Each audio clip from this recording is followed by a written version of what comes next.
As you can see, family, like the video. I got to add this in the intro now because people pull up and they don't like the video.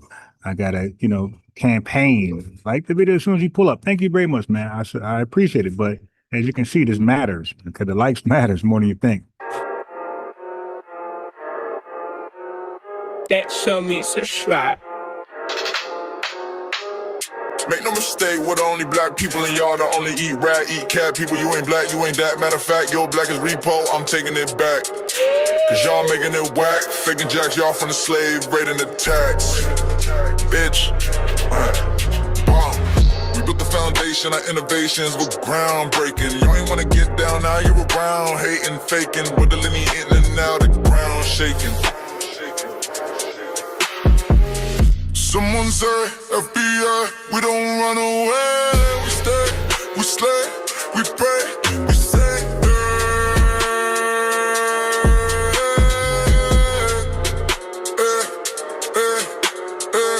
Someone say, FBA, we don't run away. We stay, we slay, we pray, we say,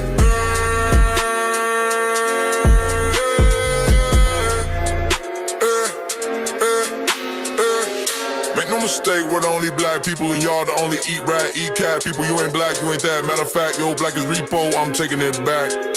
Cause y'all making it whack, faking jacks y'all from the slave, raiding the tax. Breaks, pause, pause. We built the foundation, our innovations were groundbreaking. Y'all ain't wanna get down, now you around, hating, faking, with the lineage eating, now the ground shaking. Someone say, FBA, we don't run away. We stay, we slay, we pray, we say,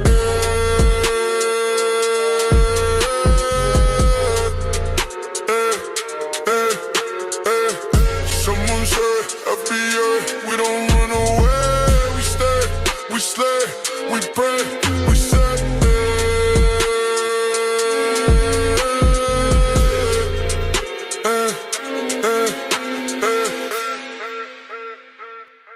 Nah, one more time for me. One more time. One more time. One more time. One more time. Like the video. Sorry about hitting it twice, but like the video. Thank you very much. Let's get to the National FBA Anthem.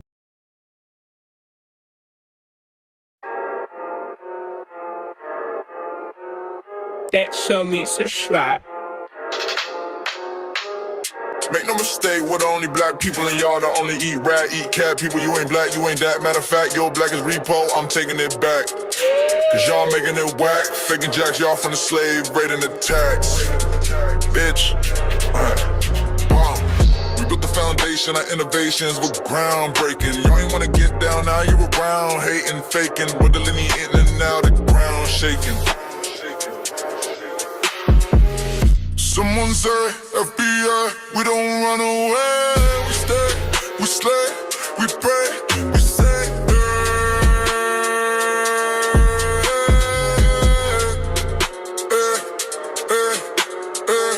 Someone say, FBA, we don't run away. We stay, we slay, we pray, we say,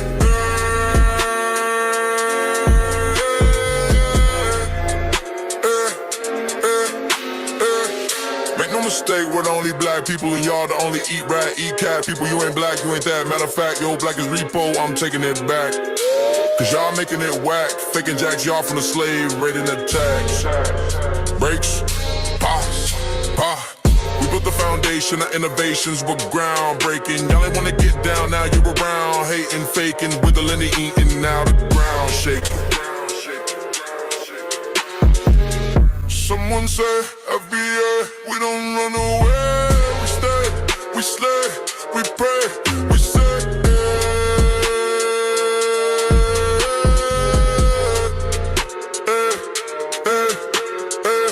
Someone say, FBA, we don't run away. We stay, we slay, we pray, we say,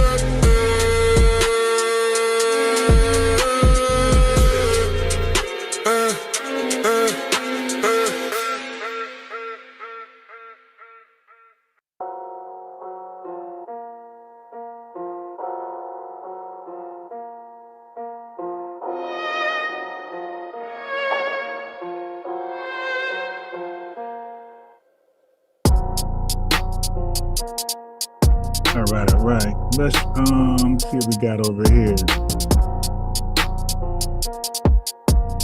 So the question is, does Tariq Nasheed does his trademark mean he's the leader of the FBA Lineage?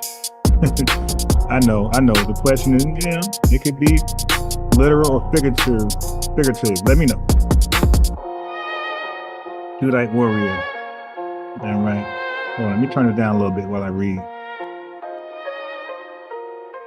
All right. Okay, does Tariq Nasheed trademark make him the leader of a lineage? That's the question. That's the question that's being, that's the trending question.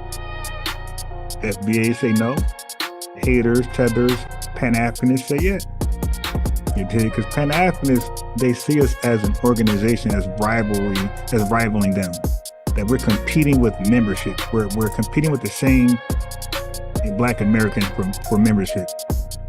And they don't understand. Well, they don't want to understand. We're not a movement. So no matter how many times you say that, they still see us as a movement to compete with their movement for members.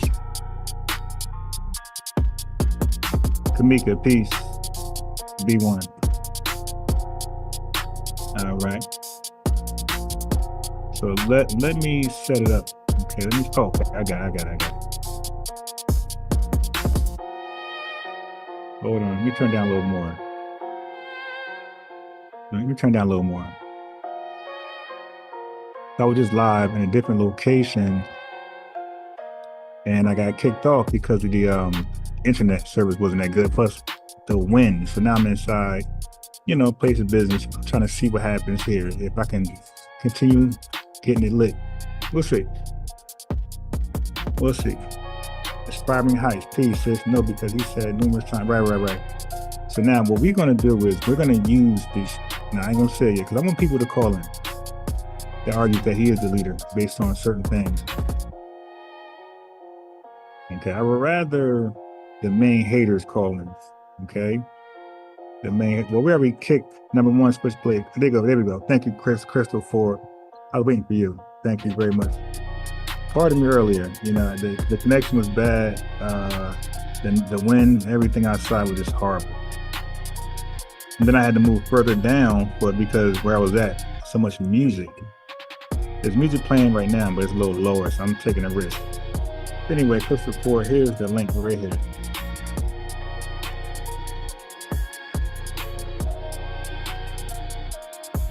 What's wrong?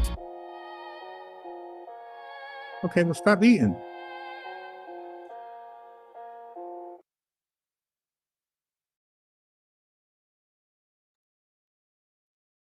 So here's a reminder to like the video, family, as we wait for Crystal 4 to click the link and have this nice dialogue.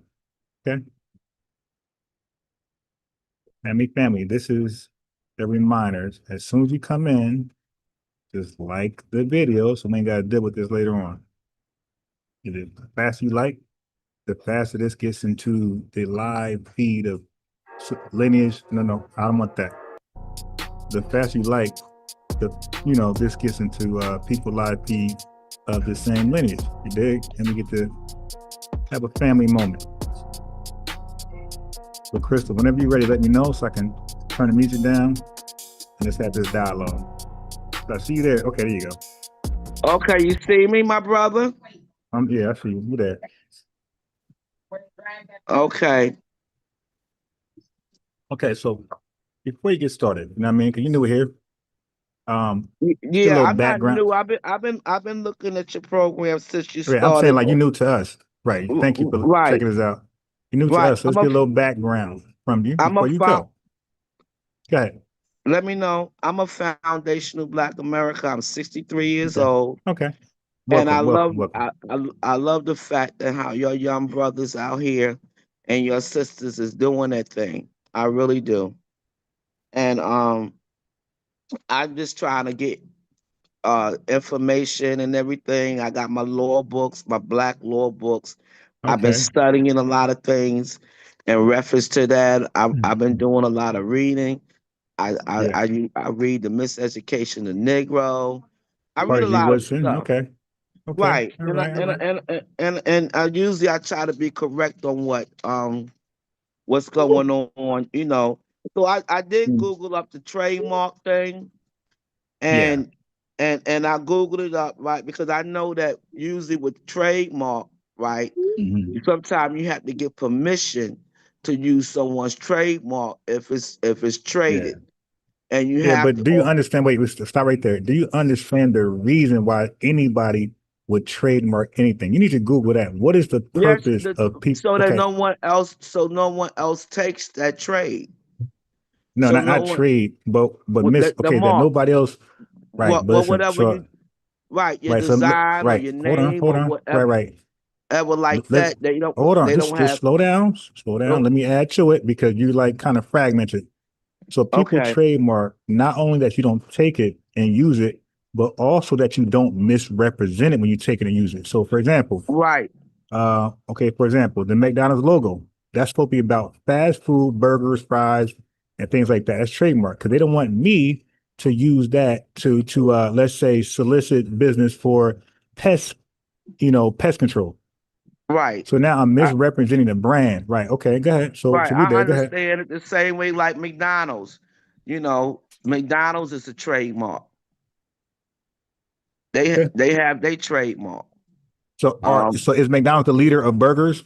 Like do they no, represent all? Okay, cool, cool. they don't represent all burgers. They only represent that corporation, Right. Okay, that cool. company. But got you. I got you.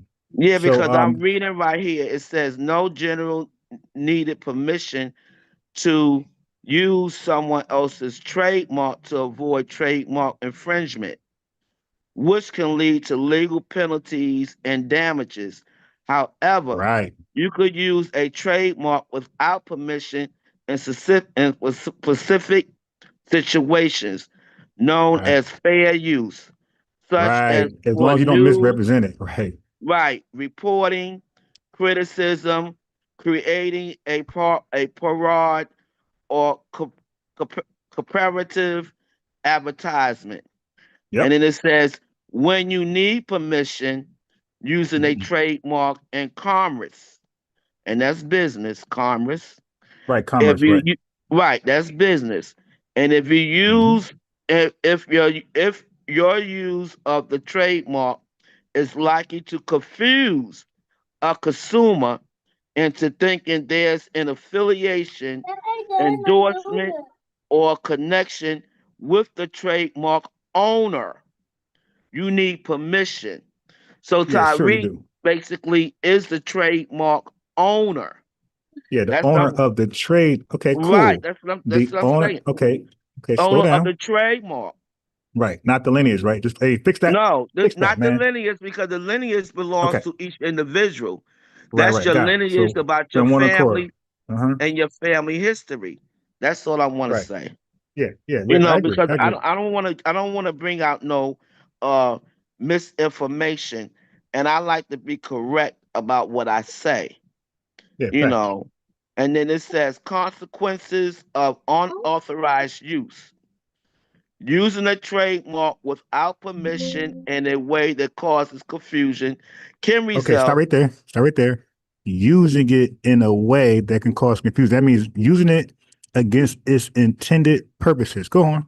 right. Like for instance, I see on there like they have foundational black they I found that they are misusing they start to try to misuse the trademark Right, right, and right, right. making the confusion of the Yeah, meaning to of it. clown. Right. To Right, clown is right. right, right. And I was kind of upset about that because I'm like, wait a minute, why they using it out of context. So Hmm. it says the trademark owner can sue you for trademark infringement. Damages, you may require to pay the owner damages. A court can order you to stop using the trademark. So I feel this way. If they misuse the trademark that Tariq is the owner of, he could sue them. Right. He could So sue so them. okay. Right. Yes, you So, can if you misuse it. Right. right. So okay, hold So on, hold any on. mis Let me get it. Wait, wait, hold on. Let me get a word in now. Remember, we're having a okay, dialogue. All Okay, right. right. I mean, two people talk, not a monologue.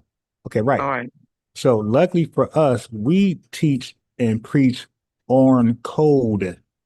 Mm-hmm. So when we're on code, we're using the trademark FBA where we're not misusing it. We're using it according to its original intended purposes. All right. So we ain't gotta ever if people who are on code and comes from the FBA, we ain't gotta Right. ever worry about that. But go ahead and finish. So I was just trying to educate people in reference to trademark, and that he does own the trademark, but you cannot misuse it. As I read, I'm just reading the information that I have. I don't want to mislead anybody. And they could also look it up themselves on Google. It's right there. Everybody could do their own research and get the understanding like I do. And I'm still learning. I just turned 63 last Saturday. And I'm still learning. And I thank the Lord that I'm here to live that age, and that you and the other young adults is teaching me a lot of things that I didn't even learn a lot of this stuff in my school. You know, they hide a lot of stuff from us. So we have to dig in deep. And I advise everybody to start picking up some books and start reading, and also learning their heritage, and also whatever oldest person you have in your family, whether they is the oldest person, and ask them about their lineage, so they know and write down and research and look at and try to find patterns and stuff like that. Because regardless of, when we say that we want to get our funds for being here from my ancestors, what I'm saying is that it's deeper than that. It's deeper than getting what we asked it for. It's more than that. That's all I gotta say, my brother. Okay, so the question of the um video is this for you. Does Hmm. Tariq Nasheed trademark make him the leader of a lineage? You said no, right? No, he's not. That's just the name. The lineage is each individual about their family. Right. He So why do you believe that's so difficult for an African immigrant to understand? um probably because they want to be part of our group, and maybe they want to try to get some of our money that we try to get, and they don't understand, when you talk about lineage, it's about being part of the soil. Our ancestors is part of the hard sweat and tears that we've been here. You know, Right. that's how our ancestors been here. Uh, I know mine's been here. My aunt is not. I have an aunt that's 98 years old, and she could go Wow. back way back when her grandfather and her great Wait, grandfather. hold. Is she still living right now? Yes. Okay, well, I got a few questions I want you to ask her. Okay. Okay. For one, I want you to ask her, is she, well, obviously she know her mother's name, mother and father's name. I want to know, Yes. okay, so I want to know that, and I want to know what year. So really, it's real simple because I'm trying to, get an Hold on, I understanding for got the like, paper. Wait a minute. Let me look yeah, for it. I have it.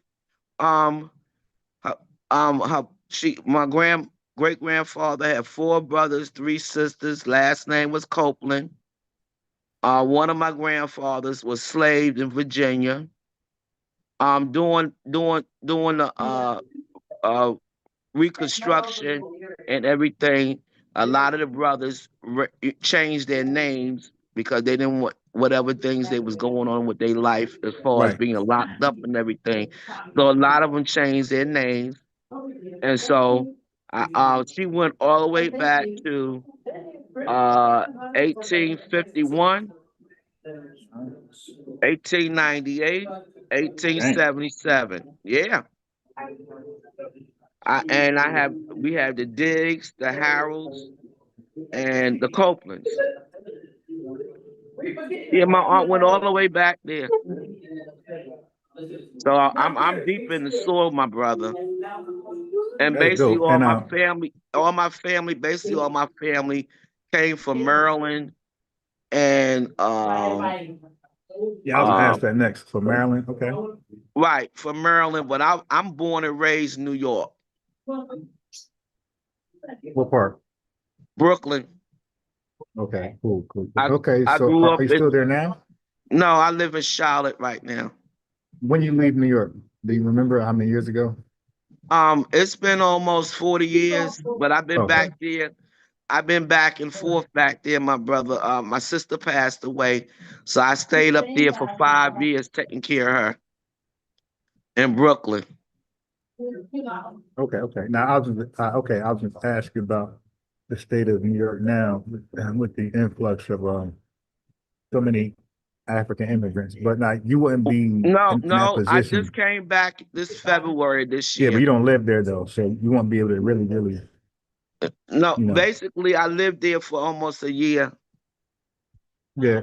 Hello. Yeah, Yeah, yeah, but I'm I lived saying there. like, yeah, but Well, what you happens is, just listen. What happens is, if I ask you anything, your year experience, I can see it. I can see a tether calling in like, oh, I've been here for 20 years. Yeah, so they're gonna trump that 1 year experience. That's all. I was just gonna ask you. No, I've been there It, for it- 5 years, my brother. okay, cool. So I maybe Yeah, I ask you. So I lived there for 5 years. And when you talk about the African immigrants, right? So my sister lived across the street from Prospect Park. And a lot of the immigrants used to be right there in the park. So I asked them why they came over here. And one of them told me how they came over here through Spain. Through Spain. They got over here through Spain. And they said they came over here to study the Europeans. who said that? Was a brother from, I think he was from Sudan. And Okay, yeah, well, but that's just his personal. Yeah, that's anecdotal. Yeah, I hear you, but yeah, thank you for that. But I was trying to get a feel for like the average African that you run into. Like, so in Brooklyn, you don't run into Africans that often, right? When you were there.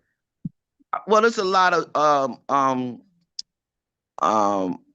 there's a lot of people from the islands. Okay. Yeah, so I always knew that. So somebody had corrected me earlier that hopped on. Who was that? Before. So I just want to make it very clear because the way I said it, I use it kind of generically, and that was very not wise. Okay, so Right. family, when I talk about Africans in your state, I'm not talking about first gen, second, and third. I'm talking about literally immigrants, right? With no citizenship. I'm talking about those. If I talk about Caribbean immigrants, I'm not talking about second, third, first generation. I'm talking about those who do not have citizenship. I'm speaking about them because they are not immersed in the American culture just yet. They're holding on to their African value system, Oh yes. Caribbean value system. Wait, I'm just speaking to the chat. So I'm just All letting right. you know because I didn't make that clear earlier, and that's what I mean. Because somebody could Chapter could have came and checked me. So then I'd have been like, oh, that's not what I mean. So just very clear. When I say African immigrants, when I say Africans, and your experience with anybody in the chat who calls in, even a tether, I'm talking about the immigrants who don't have citizenship. Okay, I'm Mm-hmm. speaking about them. They don't interact with us. They avoid us. Okay, so that's what I mean going forward. All right. And now, if a caller doesn't understand, at least the chat does and they could say, "Hey, Ron, explain that you mean the ones who are not citizens." You feel me? So to avoid the confusion. Right. And there's a lot of them out there.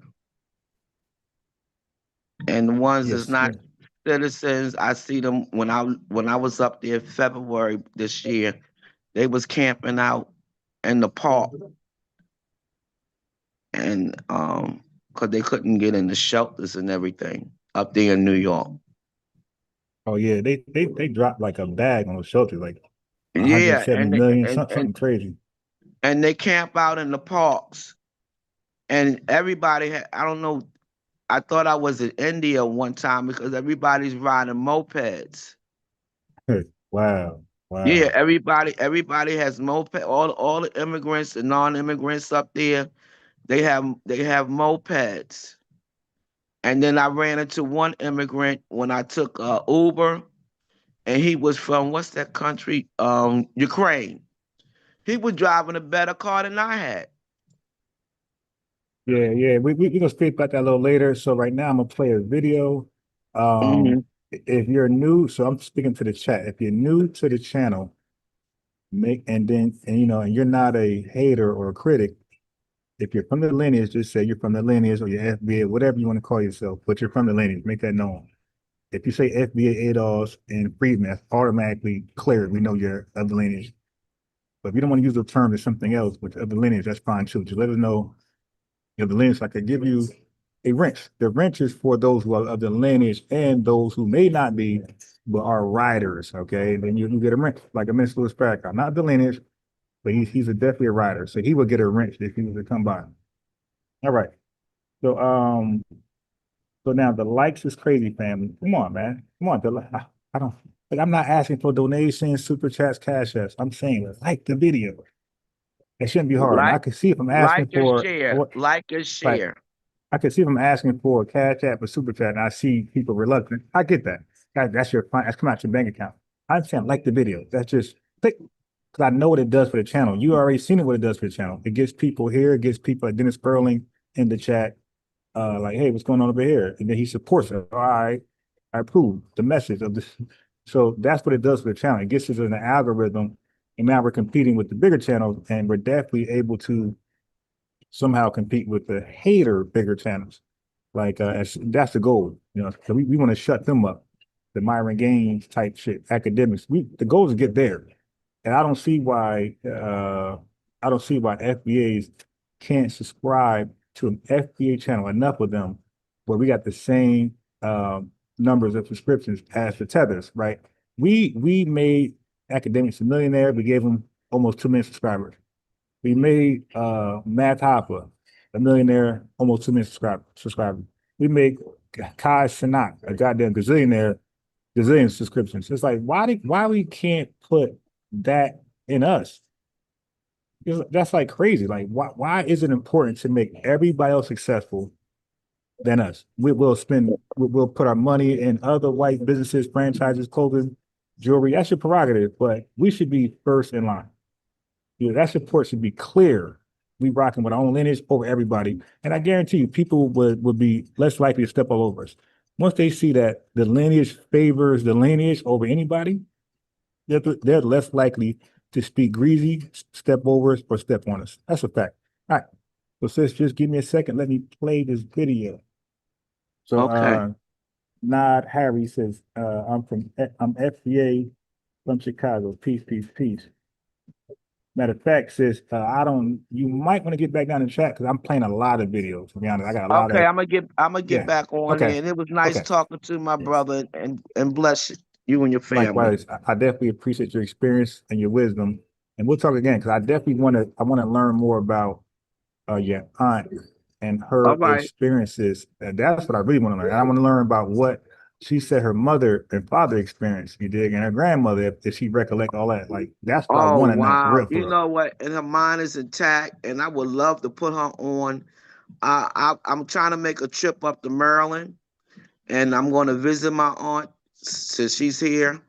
And Yeah, I would love and to when ask her and if questions. and if you on if I get you on there on the daytime, singers they be up on the day. Yeah, And yeah, if you and I'm gonna try to see if I could get her on your video so you could ask her questions directly. yeah, yeah. That's what I What you want. think That's what I about want. that, my brother?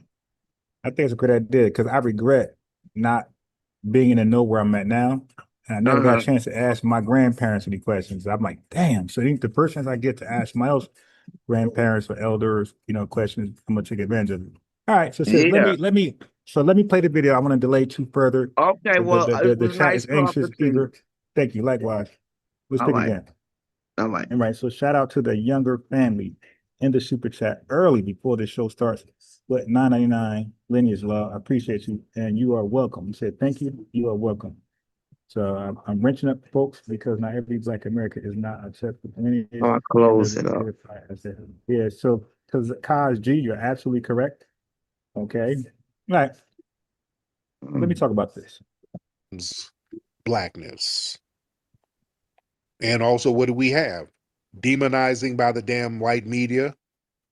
Harlem, during the Harlem Renaissance, the white press, they would sensationalize a lot. So what I was explaining earlier before the connection was lost, I was saying Tariq Nasheed is talking about the West Indian Day Parade. It was reported that a lot of violence had took place, and the news reported it as black on black crime. It's like, wait a minute, that wasn't a black Indian parade. That was a black nothing parade. So why is black attached to that crime over there? No, we want you guys to say the West Indian parade had crime and violence. Okay, not black. We had nothing to do with that. We're not called black. All right. We don't call ourselves black. Society don't recognize us as black.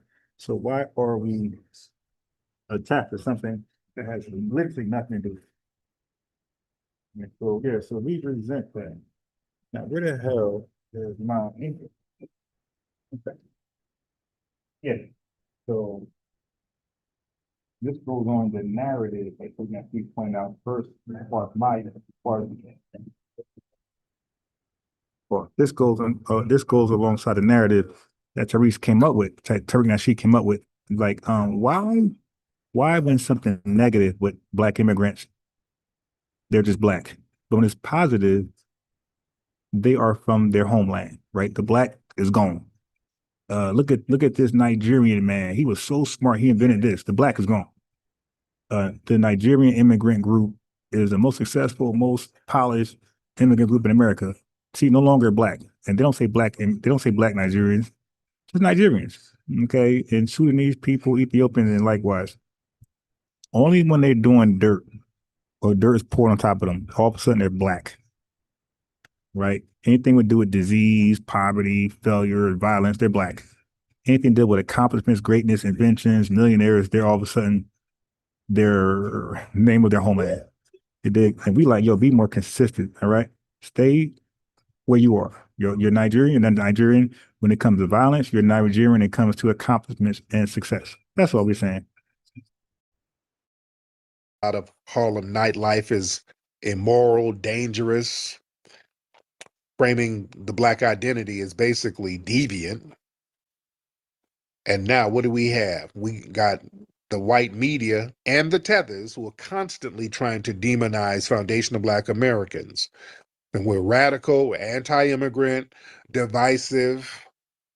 We demand reparations, all you attacking white people. It's the same tactic, family. The only thing is they got more tethers to use as cloaks. Yeah? That's what it is. Also, the whole leader narrative, that they did the same shit in Harlem. The whole leader narrative, because when there's a cultural movement, they have to create a leader in order to attack a non-existent leader, like the Harlem Renaissance.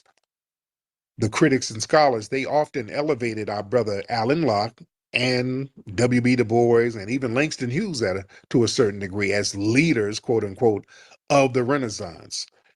Despite it was a broad collective movement. There were no leaders of the Harlem Renaissance. Yeah. So they try to do that to me. They try to say, I'm the leader of this. I'm not the leader of shit. You cannot be the leader of a damn lineage. But again, that's one of those old law enforcement tactics and media demonization tactics in order to elevate somebody, in order to attack them. Because you cannot attack a broad codified movement. You understand? It's the same thing. And look at the global impact. The Harlem Renaissance, that inspired the Negritude movement in France, Africa, and the Caribbean. Harlem became a symbolic capital of world blackness. Right now, the foundational Black American Renaissance we got going on, That has sparked global dialogues on reparations, lineage, historic truth. Everybody around the world is talking about foundational Black Americans right now. The #1 movie in the world, my brother Ryan Coogler, this summer's #1 movie, he was talking about his foundational Black American lineage, and that movie was based on foundational Black American lineage. You understand? Same type of cultural reach globally. And also tensions with some of these assimilationists. See, the Harlem Renaissance, a lot of these thinkers, some of them, they wanted to get on that Pan-African vibe heavy. You had a few of them trying to be on that. Even now, today, people come around us talking about, oh no, we need to be generic African, Pan-African, Pan-African, Pan-African. And that ain't really work for nobody. Because ain't nobody Pan-African in Africa. They ain't clicked up in Africa yet. See, back then, we weren't traveling over there like we're doing now. See, back then, people had this idealistic view of Africa. Now we go over there. Many of us have been over there and we see what the get down is, and we're not dissing nobody. But yeah, ain't nobody Pan-African over there. Right, at So all. we know the truth. At all. That's not to disrespect anybody. But the thing is, All man, right, there's resilient ethnic self-definition. Same thing in Harlem. The Harlem Renaissance, despite all the misrepresentation, the Harlem Renaissance, it cemented a proud new identity for Black Americans, and it rejected stereotypes. all right, so let me Right go to now, video this number 2. foundational Black Give me a American second. Renaissance, it insists that we're simply not no generic African Americans. We are a lineage group with a very distinct history. We Right. have a distinct struggle. We have distinct contributions. That ain't hard to understand, family. And both of those movements, it redefines identity on our own terms. And we're refusing to have labels imposed on us by people who are not even of the lineage. So yeah, man, this thing is real. It's a beautiful thing. It is a beautiful thing. History kind of repeats itself, and I'm glad we're standing on business out here. It's about time. All right, let me get some more people in here, because we do have All right, thank you. Let me find a video that I was going to play. Trevor Gang shooter still at large. Yeah, we're gonna crush him. Larry, peace. Be more fan to Larry. Larry, I'm gonna make you a moderator, bro.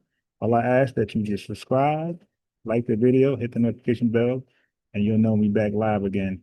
All right, so I'm just trying to go to my history right now and pull up a video that I want to point out. Matter of fact, let me do this until I find a video. Baba Tunde or whatever the fuck you think your name is. Oh man, get up in here, y'all, so I can tell y'all about this bitch ass nigga. Come on, man. All right. Yes, his language. scamming ass. So listen, so I don't know how long ago this was. I want to say like 6 months ago, maybe. It was a while ago though. I invited Dr. Umar, who I was an actual fan of. So y'all remember when I re-uploaded this, when I replayed this, the interview where he really was he really humbled himself to talk to Umar. Umar disrespected him and Rod Digger. So okay, so now he's gonna show how he really felt. He really humbled himself to finish that interview without crashing out. So now he's gonna crash out, and he's old. This crash out, Umar. He's older. I invited him to come on the Godcast. Now, he might have thought that he was going to come on there, right, and I was just going to let him, you know, use my platform. And family, this is how he does everybody. He does not, like I said, he has to believe you're bigger than him to humble himself to question that he got to answer. So the Joe Budden podcast is one of them, and then a Breakfast Club. I don't know many other podcasts he joined where he respected the host and the questions, you dig? But if he thinks he's bigger than you, he's definitely going to try to disrespect you. So Lord Jamar, speaking to that. to promote whatever he want to promote, you know, to do his spiel, you know. And although the brother says a lot of good shit concerning black people and all that, he says a lot of good stuff. When it comes to him having this school that he keeps talking about, this Marcus Garvey Frederick Douglass school, there was a lot of people that had questions about it, including myself. And when people knew that he was going to come on my show, they wanted answers, as did I. Now, also when he came on my show, he didn't know that my father-in-law has already done what the fuck he's trying to do. He already started a school. He's had his own school in Brooklyn now for damn near 36 years, some crazy shit like that.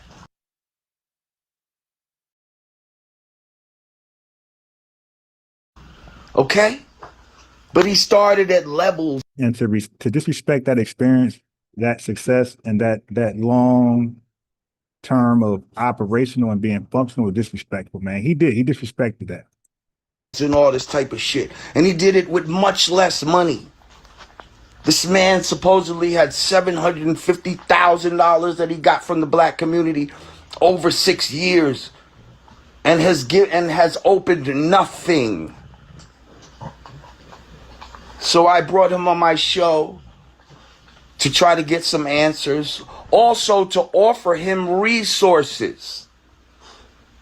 I spoke to my father-in-law prior to that, told him he was coming on. My father-in-law said, listen, if he wants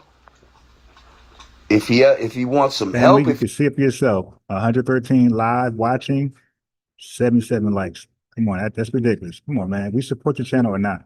We trying to grow or we trying to be stagnant? You dig? We saving these we saving these likes for academics and DJ Vlad, you dig? If he'd like to sit down and have a conversation, I'm willing to tell him what to basically share his knowledge and his resources, because now my father-in-law is the type that this man's able to, his fundraising, he's able to get a couple million a year. Every year he's getting funds like that, and not from no, government agencies and all that, from donors and shit like that. Black people. This is a black school we talking about. So I offered assistance.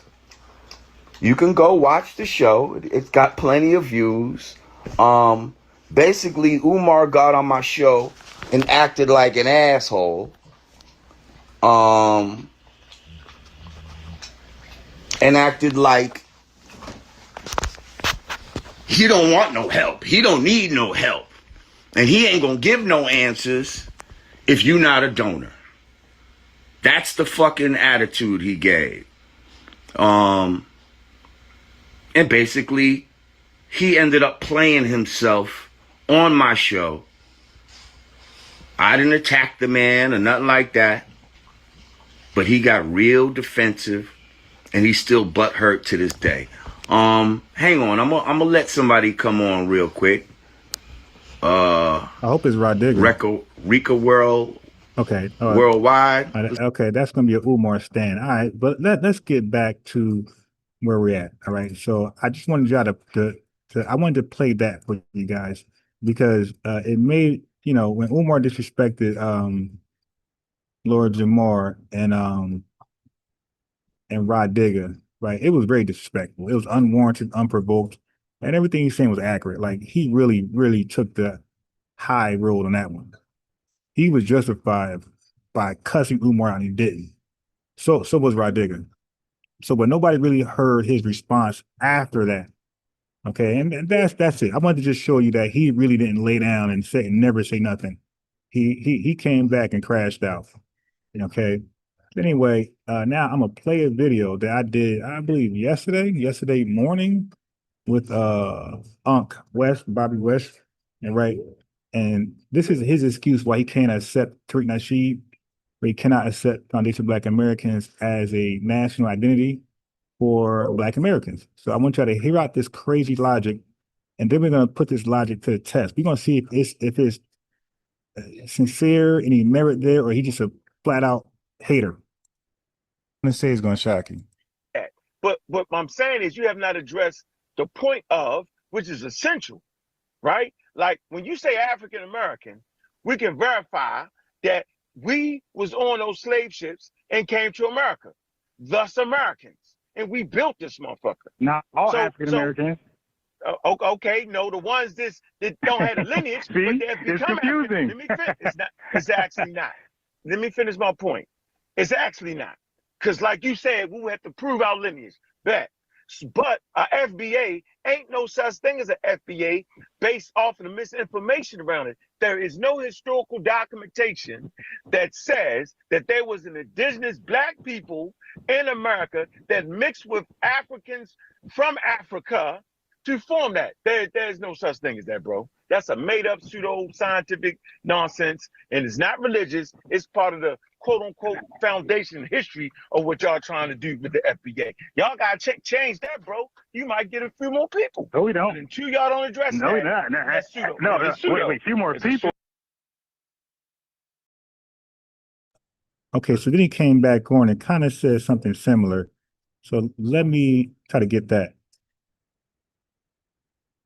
The valuable offspring. A valuable offspring means reach the age of It's me you're talking to. All right, we're talking about drug offenses. I don't care about no that's too far. Way called us African. That's too far. So the white boys know this. The Chinese boys know this. You won't be in nobody's sitting room. Documentation to verify that you should never confuse African slavery with colonial slavery. Two separate items that should be studied separately. They do not have anything to do with each other. Okay, yeah, I'm going. Yeah. So what I played earlier was a flashback of like maybe a couple weeks ago or a month. Okay, this is more recent. This one was yesterday. I didn't want to go to that, but that's why I said like, yeah, your man did though. He jumped out the window with it without a parachute. He's way over somewhere else. Yeah, Yep. I think we're kind of good on that. Okay. So let me just go. Okay, look, how about this? Yeah. See what you're going to say.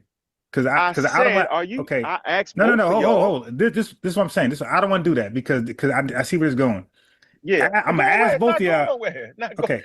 I'm not. Cool. Hold on. Now you messing it up. Oh my God. Here you go. Here you go. The confusion that the Pan-Africanists add to every panel they join is ridiculous. Go. Yeah. I see that. Some minds. And you don't answer minds. Further. Okay. So now he started off with, "Are you saying he misrepresented?" No, I'm not saying that. Yo, what is going? Bias. Oh, okay. So let me find that. Let's go to a commercial break right here. Okay.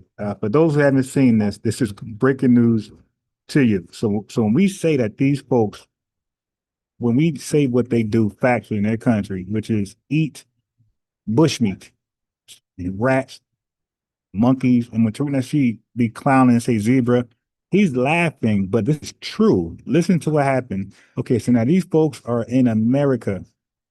And when they get mad when we say the food is garbage, nobody will like it, it's no seasoning, they'll clown us. It's like, well, if you do have the right seasoning, we don't care because what are we? Now the question is, we're not no longer questioning the season if it's the right mix, right? They'll put raisins in beef stew. They're on some ridiculous shit, but that's no longer in question. The question now is, what the hell type of meat am I eating from your restaurant in America? I understand in Africa, I'm eating some bushmeat, but in America, I should not be eating bushmeat. That should be illegal. Family, check this out. Well, it is illegal and unusual, these discoveries at Detroit Metro Airport. Yeah, bushmeat. That's meat from rats, bats, baboons, and more. I know we got your attention. The feds aren't monkeying around with this. Fox 2's Jessica Dupnack is live at the airport. Jessica, do explain. Hold on, my screen froze. Hold on. Context here, right, Rupe and Amy? So this is crazy. Customs and Border Protection, they seized back-to-back bushmeat smugglers here at DTW. Now, the first one, it was 11 pounds of rodent meat in someone's luggage, and a couple days later, they found 52 pounds of monkey meat stacked away. We had to ask passengers what they thought.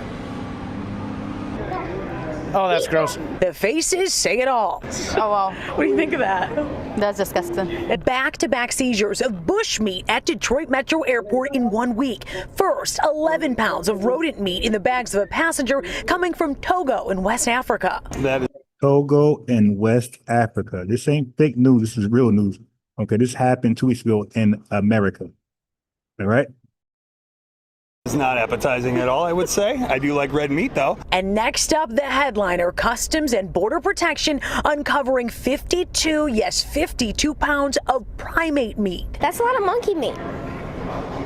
My goodness. The passenger claimed it as antelope meat, but the monkey meat coming from Central Africa, possibly this little guy or the sun-tailed monkey. It looks tasty. You're lying. No, it looks good. You'd eat that. I'd eat it. You're kidding. I'm kidding. Customs and Border Protection says primate seizures are very rare. What's the weirdest thing in your bag right now?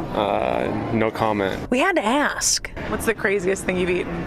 The craziest thing I probably ever eaten was my wife's meatloaf. I compare that to the monkeys. Wait, let's show the wife. Let's show the wife right there. We actually found someone who's eaten monkey. It's horrible. What does monkey meat taste like? Honestly, it tastes like horse. Really? The rodent packer and the monkey meat smuggler slap with a $300 fine each. The not so funny part, this kind of bushmeat has a serious risk of carrying some scary diseases which can wreak havoc in humans. And I know all cultures and customs, they have different foods that they eat, but it's not something that appeals to me.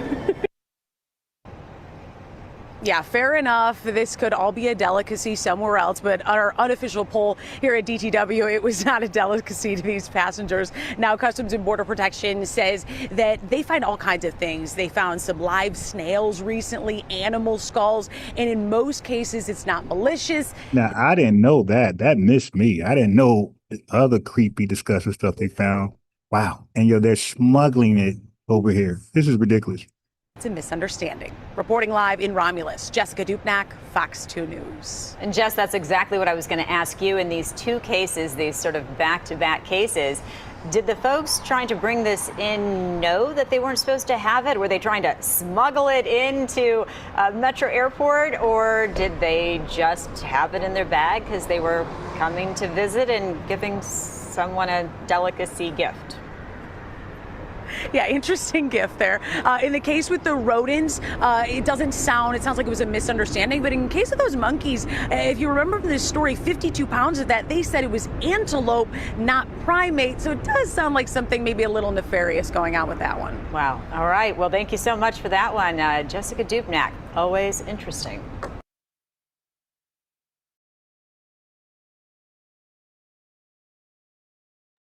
Okay, now what? How are they justifying that? So when we say bushmeat, that's not disrespectful. When we say they eat monkeys, that's not disrespectful. And rats, that's not disrespectful. That's a fact. Okay, so let's get out of our feelings. All right, that's a fact. Okay, I need a little more time. Hold on. But hold on 1 second. What I'm saying is that the people who you just mentioned don't have the lens of somebody who has the proximity that I have. I was the first person to put a critique of ADOS on record.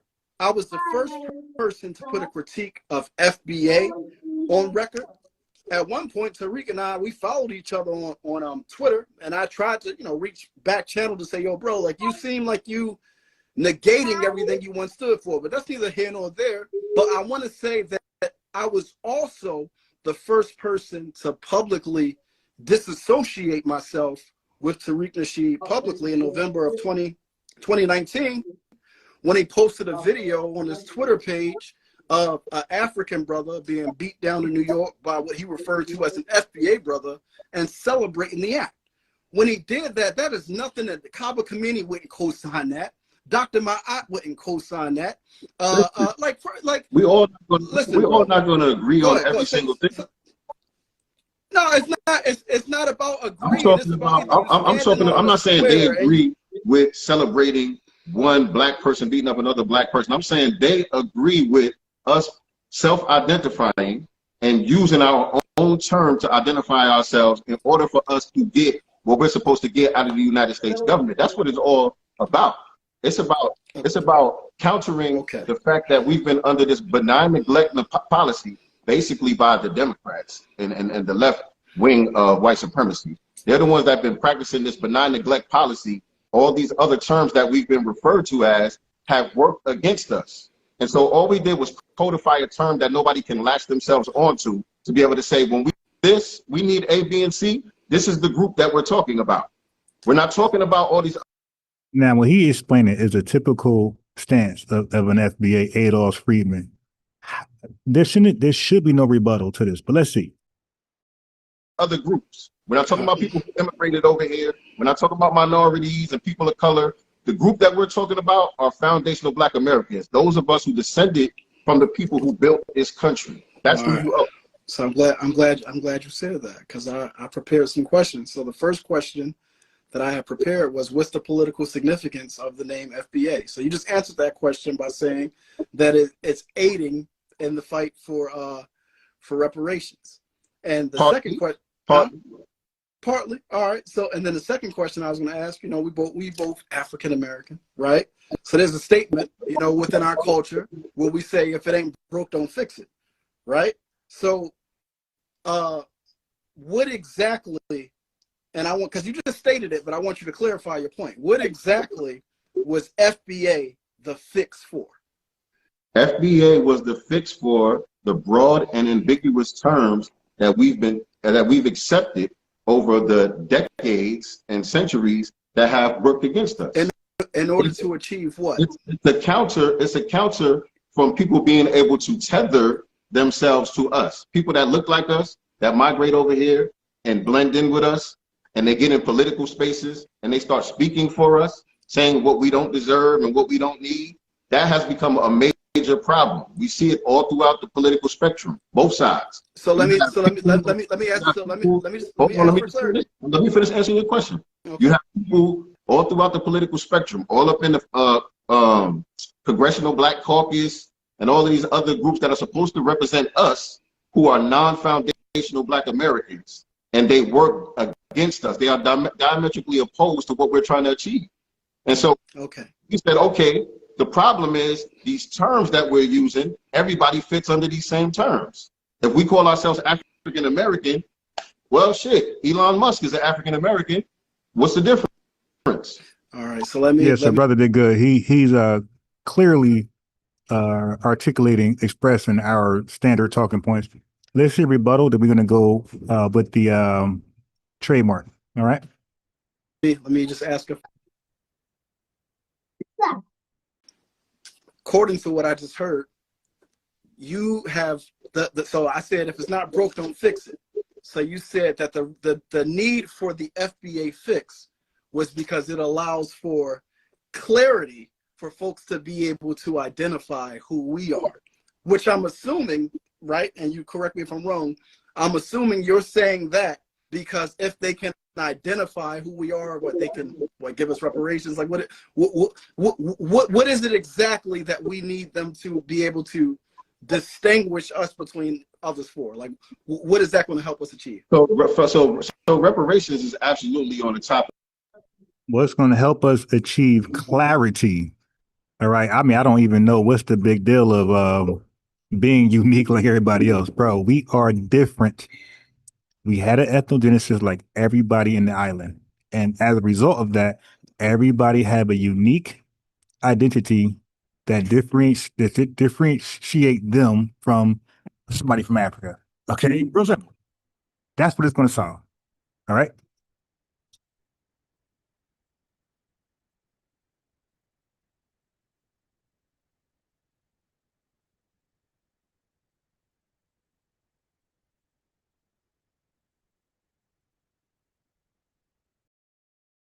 For the list, but that's just part of it. All tangibles, policies, and benefits that we're supposed to get from this government that end up going to everyone else except us is what we're advocating for, is what the differentiation is for. So if I understand you correctly again, right, because we're going to walk this down slowly. Let's do it. The benefits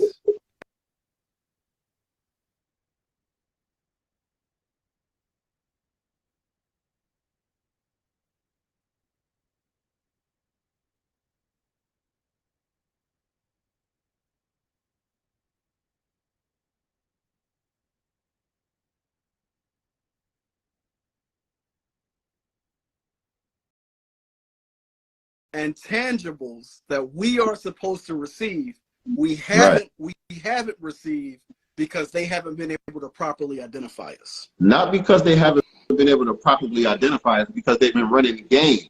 It's not like if they knew who we were, then they would give us what we're supposed to get. No, this is a game that they've been running. This is a strategy that they've been running by using these broad and ambiguous terms that they know they can lump all these other people into. We just didn't peep game for a long time. We were saying, okay, we all black, we all the same, we all supposed to get this. But now your reasoning and your logic, but hold on, now your reasoning and your logic ain't adding up, because you just hold on. Hold on, no, it's not off at all. Show me where the math is off. I'm saying my math is off. All right, I can do that. You just made the statement that the problem was we're not getting the resources, tangibles, go down the list of things that would be given to us because the moniker that we're under is broad and ambiguous is the term that you use. So the fix to that problem becomes to create a moniker so that we can be distinguished, and now they can know who we are. But then you stated that them knowing who we are is not going to get us the resources. So again, what did it fix? That's not what I'm saying. No, that's not what I'm saying. What I'm saying is the game that they have been running will no longer be effective, because what happens is with the play that they was running, they say, okay, you know, let's just use a politics for example. Somebody's running for whatever office, whether it be the presidency or Congress or whatever else it may be. They vying for the black vote, and they're using words like black, minority, underserved, and all of these other terms that we automatically think they're talking about us. And we say, okay, cool, this person is down with us. Obama, we're going to go out in droves and vote for this person. And now they got our support, and they don't have to do anything for us because they never promised us anything in the first place by intentionally using the broad and ambiguous terms. So now we're saying, nah, we're getting very specific about who we're talking about and what it is that we need. And if you're not speaking our language,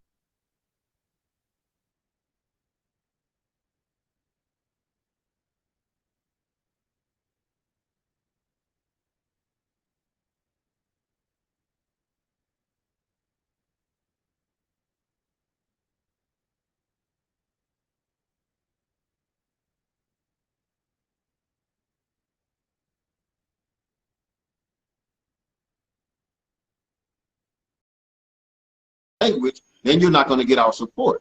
And then the political structure is going to fall out from the bottom. That's how that's going to work.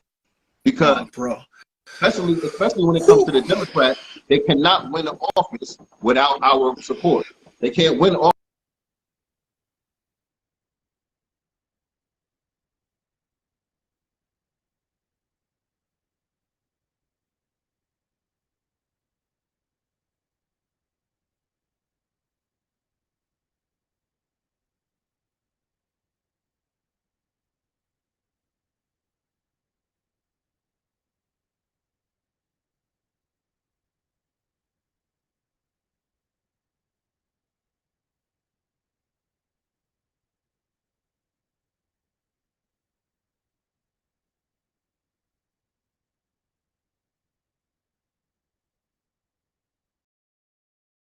office without our support. So by us codifying ourselves with this term and other terms like freedmen and whatever the case may be, those are more political. FBA is social. But with us codifying ourselves by using the correct term, because words are important, we learn these things from Mr. Neely Fuller, from Dr. Francis Cress Wilson. We understand that the white supremacists are very good with words and they play these games. So we're getting hip to the game, finally. We just catching up, that's all.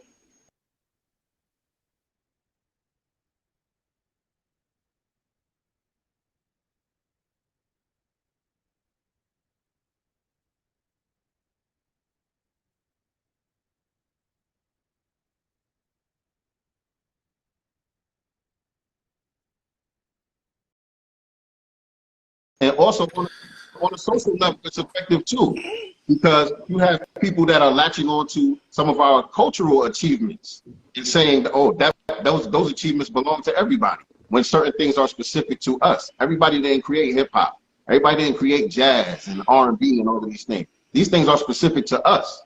And so everybody else, when they get a win, they take their wins and they wave their flag. They say, this is a win for the Nigerians. This is a win for the Kenyans. This is a win for the Haitians. But then when they do some bullshit, they don't want to accept, oh, this is an L for the Haitians, et cetera, et cetera. The L's just fall on us. It's just black when it's an L. But when it's a W, they want to get specific. Now, the question, one,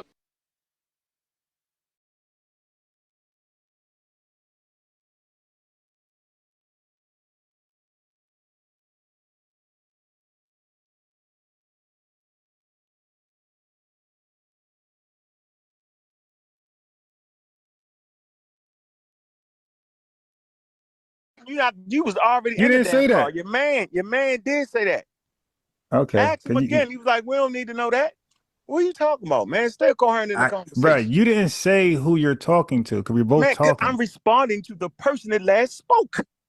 One that got in the car with you. Because you the one made the statement that we don't need to know African history. You said that, right? My statement is that Pan-African thought and Pan-African organization, right, actually laid the foundation for people to understand the human population in Africa and the origins of it. That's what I'm saying. So you said, no, we don't need to know that. So I'm asking you, the question is, so are you telling me that human beings that live on planet Earth don't continue to seek to understand the origins of humanity?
Okay, I see why the microphone is. I see why. Okay, I hit the microphone off. My fault, family.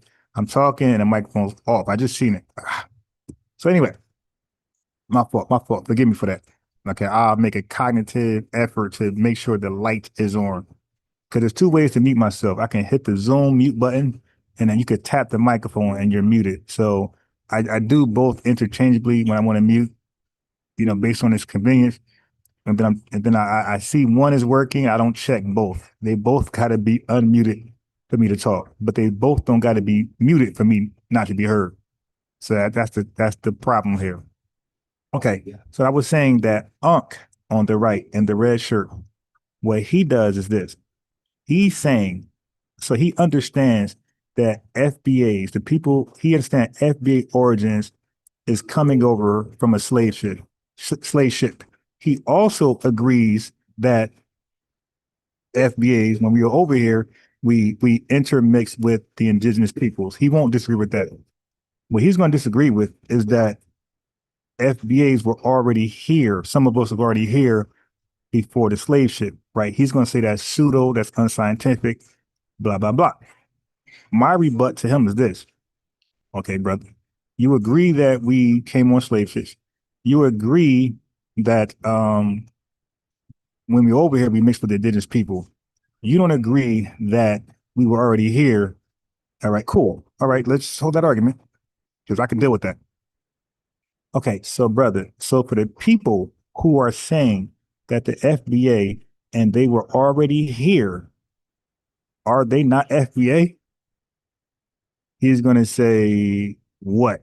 He'll be a little confused about the question. I know, like I know they're thinking. So I'll come back and say this. The people who are saying they were already here that you disagree with, okay? You don't believe that. So you believe that they strictly came over on slave ships. He'll say yes. Okay. So even though you disagree about how they became FBA, you agree to FBA because you agree in your mind they came on slave ships. You see what I'm saying, family? So whether it's true they came on slave ships or they were already here, you believe they came on slave ships. So therefore, they're still FBA. See, now that type of logic confused people a little slow. See, now I took his argument away from him. Whether he's indigenous always or came here through the transatlantic slave trade, you just said you believe he's FBA. He just not FBA that way. All right. So now he's saying since Tariq Nasheed and those who are promoting, like the Dan Calloway folks, he says since people are claiming FBA through, because the science man is no longer science, right? He's no longer scientific when it comes to this. Okay, so regardless of what they claim, you understand that it can be proven that the FBA by a quick ancestry.com. You dig? Okay, so what are you arguing? No, but Tariq's wrong about his personal his history account on these folks and indigenous people. Okay, so is that enough to throw a FBA? He'll say yes. All right, cool. So now, family, you know where we're at now. They caught you guys up.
Here I go talking to mute.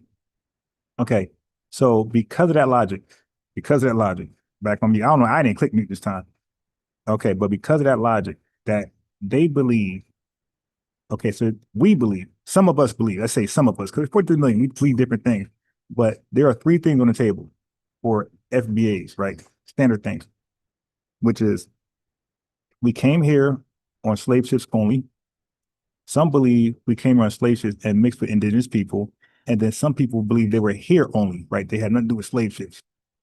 So Tariq Nasheed, not Tariq, so and a lot of Pan-Africanists say because Tariq Nasheed promotes the historical account that some FBAs were already here, Pan-Africanists, African immigrants, and tethers like to say, throw it all away. Because we disagree with that account, the third account that some FBAs always been here, right? So throw the whole thing away. So we like, wait a minute. So the ones who say they always been here, you believe they came on slave ships. So wouldn't they still get reparations? Because they'll still qualify for FBA. And then they'll be confused when they ask that question back. Trust me. get a little slow sometimes, especially when we take what they say and give it back to them and make sense out of it. So either way, either all of us, all the different ways we serve FBA, according to the Pan-Africanists, the African immigrants and tethers, they believe we're all FBA via slave ship. So you still agree we're FBA. So we don't gotta throw FBA in the trash can. Oh, you got to, because she personally believes this. Okay, so that's enough to throw away FBA. Now, Tariq could believe in pink elephants. That's fine. That's not enough to throw away the name we choose as a more fitting term to describe the lineage. That's my rebuttal. Tariq is not the final say-so of definitions and standards. He is a great spokesman of what we talk about, what we deal with. But a lot of us are qualified as well to insert an opinion. You did insert some facts and some creativity, like how we can mix things up. That's how things happen, right? Even Democrats, when a bill passed, other Democrats might say, "Nah, take this out because this ain't gonna pass through the House or the over here with the Republicans." So they'll draft it in a way where it's easy to pass. Now take that out. Okay, put this in there. Well, they're gonna want this and put that in there. So same thing with us. Tariq Nasheed has an idea, Yvette has an idea. Okay, and so do we. So we're gonna put it all there, entertain it, and we're gonna send exactly what we want to represent us. Right now, we're just in the beginning phases. All right. Okay. So let me respond to that logic they have. Because they disagree with some of us already being here, throw the whole thing away. Okay. So they'll say this. There is no, well, he already said this, but this is what they all say. The Pan-Africanists specifically, and a lot of African immigrants. They'll say there is no historical documentation that says there was an indigenous Black person in America that mixed with Africans from Africa to form FBA. That's their claim. Okay. Here's the problem. This criticism is often used only to discredit FBA as a lineage-based identity by suggesting it includes indigenous plus African origin stories that can't be verified. That's one. Second thing is they say that to discredit us by calling the concept pseudoscience, like you heard him say, and implying it's based on myth rather than historical fact. So he wanted me to deal with this. Okay, well, I'm dealing with it, right? So, but what's actually misrepresented is this. Most people who identify as FBA are not claiming indigenous mixed with African or saying they were here without the African slave trade, which I pointed out. Okay, so that's not a required belief for Foundation Black Americans. Okay, the core of the FBA identity is not about pre-Columbian theories, but rather a specific lineage of Black Americans whose ancestors were enslaved in the United States and who built the U.S. through centuries of forced labor, systemic racism, systemic oppression, and resistance. So the bottom line, which I pointed out earlier when I created this channel, that's why it's all inclusive to the lineage, whether you call yourself FBA, ADOS, Native American, Indigenous, whatever, freedmen, you're all welcome. This channel is for you, because don't matter how you got to be an FBA person, part of the lineage. The fact is you are of the lineage. That's to us, that's all that matters. What you call yourself and how you justify being of the lineage, the only thing that matters is, can you prove you're of the lineage? The other stuff, we don't care. Okay, let's go further. So the critique uses a fringe interpretation or an exaggerated claim as a straw man to dismiss the broader, widely understood meaning of FBA. So you're getting cooked. AI calls you pseudo and disingenuous and deceptive. And all the Pan-Africans and African immigrants who's against this. Yes. Okay, no, oranges. Okay, so what the FBA term actually represents is a lineage-based identity. We all say it. We all say it. It is a response to the overly broad and ambiguous label African American, which includes African American, includes recent immigrants from Africa and the Caribbean. FBA does not. Okay. Um, African American dilutes the unique historical experience of slavery, Reconstruction, Jim Crow, civil rights, redlining, mass incarceration, etc., specific to Black Americans in the U.S. Got it? So ethnic specificity, like Haitian, Jamaican, or Nigerian, FBA seeks ethnic precision, like you guys, not an ideology, but a lineage and cultural claim. So we're not founded off of ideology, but a lineage and cultural claim. So rejection of Pan-Africanist default. So Pan-Africanism encourages unity across the diaspora, but it often asks FBA to sacrifice our specific identity for the sake of continental solidarity, which we like, screw yourself, F you, while others retain theirs. So the e.g. Afro-Cubans could be Afro-Cubans, Afro-Brazilians could be that, Haitians could be Haitians, which we always talk about. Nigerians, Igbo. They don't have to say they're African on top of their identity. They're not forced to include African Igbo, African Nigerian, African Haitian. They're not required that. Just Foundation Black Americans. So that's what we know it's based on jealousy and envy. Let's go further. Let me sip my hot chocolate real fast while I cook. I'm hot. The chat is hot. As long as we're liking the video, all right? This needs to be heard. This is a video that needs to be heard. And the likes is going to make it heard. So we can stop repeating this talking point. Okay, so the double standard and hypocrisy. Hold on. Get my coffee. Drink my hot chocolate.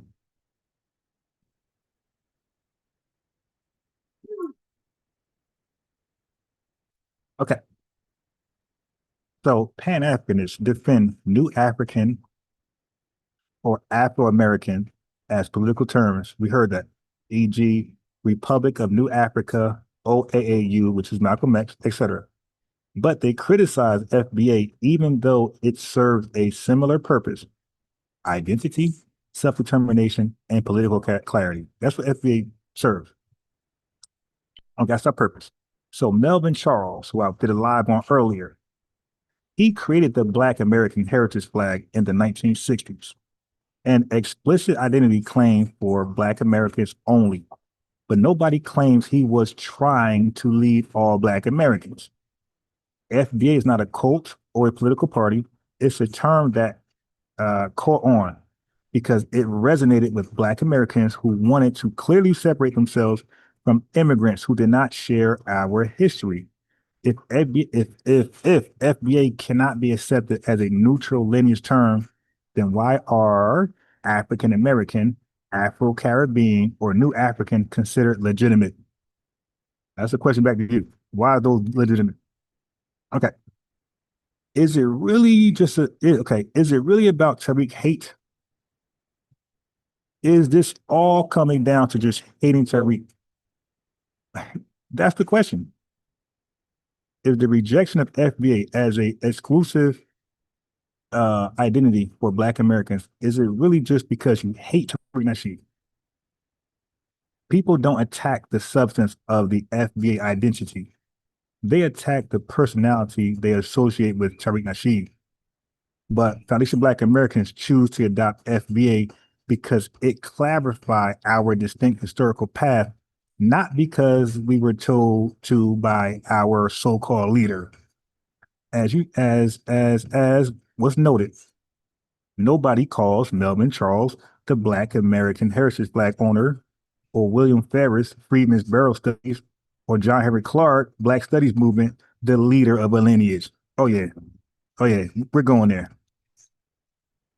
So the criticism is often not about the term, it's more about people's beef with the messenger, not the message, i.e. Tariq Nasheed. This is why they all have to make him the leader to represent their rejection of the term FBA. They have to associate Tariq Nasheed to FBA. They cannot make a solid argument against FBA. That's justifiably so. Okay, against what is for. They really agree. They just hate Tariq Nasheed. They hate the fact that he's associated with it. Okay, because they hate Tariq Nasheed. Okay. So FBA is not a political movement, but a lineage-based ethnonym that aims to restore clarity and specificity.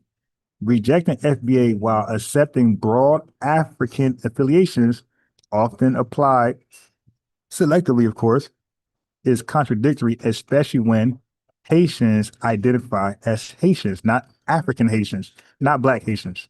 Nigerians identify as Yoruba, not Black or African Yoruba. Igbo, not Black or African Yoruba.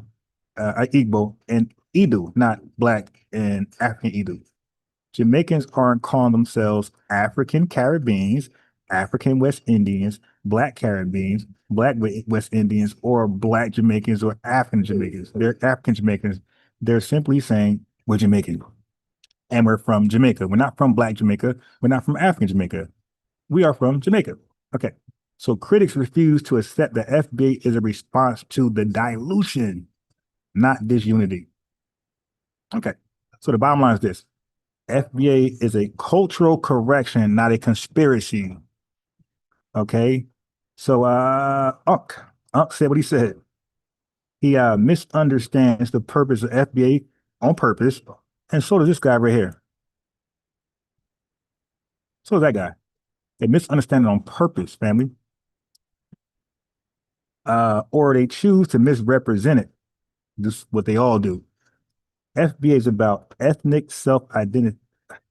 FBA is about self-definition. It's about distinguishing a people with a specific historical legacy in the U.S. It's about reclaiming control over our identity, just like any other group. All right, so we're right to argue against these haters, okay? Because these haters, their argument is based on emotional bias against Tariq Nasheed. They hold FBA to a double standard, and they seek to gatekeep Black American identity through a Pan-Africanist filter while giving others freedom to define themselves without using African and Black. Okay? Okay? Does that make sense, my family? That makes sense. And how are we doing with these likes? The likes are getting better, I ain't gonna lie. They're getting better. Okay, yeah, the likes are complete. All right, so now let's go further. Make sure the microphone is good. I'm in public. I'm trying to hide the mic. That's why I sound a little muffled. Family, tell me so I can not hide the mic. Okay, hold on. Make sure everything is great.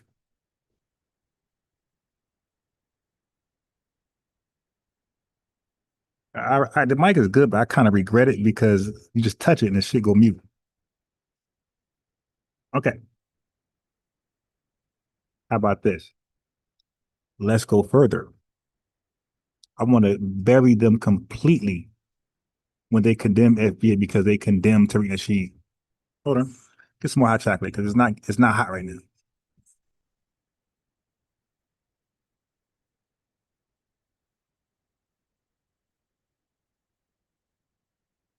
All right.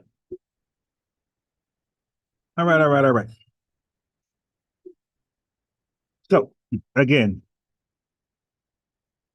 all of the Pan-Africanists and hateful Black immigrants, tethers alike, they are arguing that we use FBA as a lineage. All right. But they'll say our definition of a lineage is flawed. Tariq Nasheed is our leader. And they understand that we tied the lineage to enslaved Blacks in the U.S., indigenous Black Americans before slavery, Native American admixture, all right? They know that, okay? This is an ethnogenesis. It's the ethnogenesis is the creation of a new ethnic group. So some of y'all know I'm gonna put together a PDF. I'm gonna do it day by day, so there's no rush. I'm gonna piece it together. I'm gonna offer it for free. because you got to print it out if you want. But I'm gonna email it to you guys, whoever want it, and it's gonna be a specific detail. I'm not gonna like elaborate, make it too long.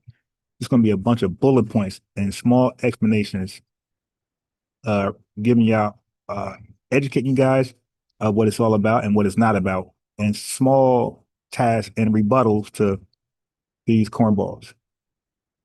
Okay, hold on. So, they claim that we're using ethnogenesis as a pseudo-scientific way to describe FBA identity. Okay. In this case, UNC, who represents Pan-Africanism, tethers, and hateful Black immigrants. Okay. They insist that FBA is used in a scientifically way. That's all. Right. It's completely all. Okay. So hold on 1 second. So the thing about lineage definitions, they should be very precise. So if FBA claimed to be in a lineage, it's fair to ask for clear evidence-based description of what constitutes lineage. And that's what white America is going to ask, because they don't want to pay everybody. And that's that's what we come up with, the lineage, records and things like that. We came up with a way where we can delineate other people from tethering along, right? So that's up to us. Okay. So UNC, representing Pan-Africanism, they always seem to focus heavily on Tariq Nasheed personally, rather than addressing the broader community of Black Americans like us, who use FBA as an ethnic identity. So rather than proposing a constructive solution, here's how we should define, this is an example. He should be saying this. Here's how we should define this group. It's more like a reason to dismiss FBA entirely, which he already expressed. So the critique could be seen as a way to avoid acknowledging FBA's core mission to differentiate the lineage of U.S. descendants of slavery from Black immigrants. So FBA purpose is clear. At least we say it all the time. It's to clearly identify the descendants of is to clearly identify the descendants of American slavery as a distinct ethnic group, okay? And it's to advocate for reparations and policies specifically for our group, separate from Black immigrants or diaspora populations. So here's the pushback from the haters. Some Pan-Africanists see this as divisive, as they say, because it distinguishes between diaspora communities rather than uniting them under a global Black identity bullshit. All right. So some critics or some critiques focus on semantics, lineage versus ethnicity, rather than engaging with FBA's political and economic goals. Okay. So the debate is less about whether Black Americans have a legitimate identity and more about competing visions of Black solidarity. We seek to focus narrowly on the descendants of U.S. slavery to fight for reparations and recognition of unique suffering contributions. Their critique is this: they fear that this narrow focus undermines the larger global struggle of Black people and fractures solidarity, which is retarded. So UNC, his critique can be seen as he's asking for precision and scientific rigor in defining FBA lineage. His argument is used as justification to reject the FBA movement wholesale, which serves Pan-Africanist priorities of keeping a global Black identity intact. So all of their rebuttals is going to be just that. All of their rebuttals and questions and concerns is going to be an attempt to keep a global African identity intact. Okay, so his critique and that critique isn't strong enough to sabotage, undermines what our existence is and our purpose. Okay, so Black Americans do not have a unique ethnogenesis. I'm sorry. Black Americans do have a unique ethnogenesis as a people created through U.S. slavery, Reconstruction, Jim Crow, and cultural development. even if FBA leaders include some claims about indigenous or native ancestry or pink elephants that's debated, right? But the core argument, descendants of slavery, unique group, is historically solid. So whether you was already here, whether you from here as a result of admixture, or if you came on slave ships, we all, according to my history, we all endured slavery, chattel slavery, Jim Crow, Reconstruction, mass migration, civil rights. So even still, no matter how you got here, if you endured that, you are FBA. All right. So his critique seems less about accuracy and more about rejecting the political implications of FBA identity, namely the push for reparations and a separate political agenda distinct from Pan-African or immigrant-led movements. So what I just said was the mic drop. Whether how you got here, if you went through chattel, if you endured or your ancestors endured chattel slavery, slavery after slavery, right? Peonage system, sharecropping, Jim Crow, civil rights movement, mass incarceration, all the way to now. If that's your background, regardless how you got here, you are FBA. That's a mic drop.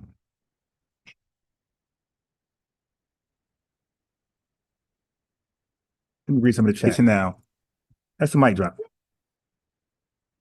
Okay, let's read some. Okay, so that's the bottom line. So I read. It's a lot to cover, but I wanted to get that out. The most important part, that their argument is really against Tariq Nasheed, right?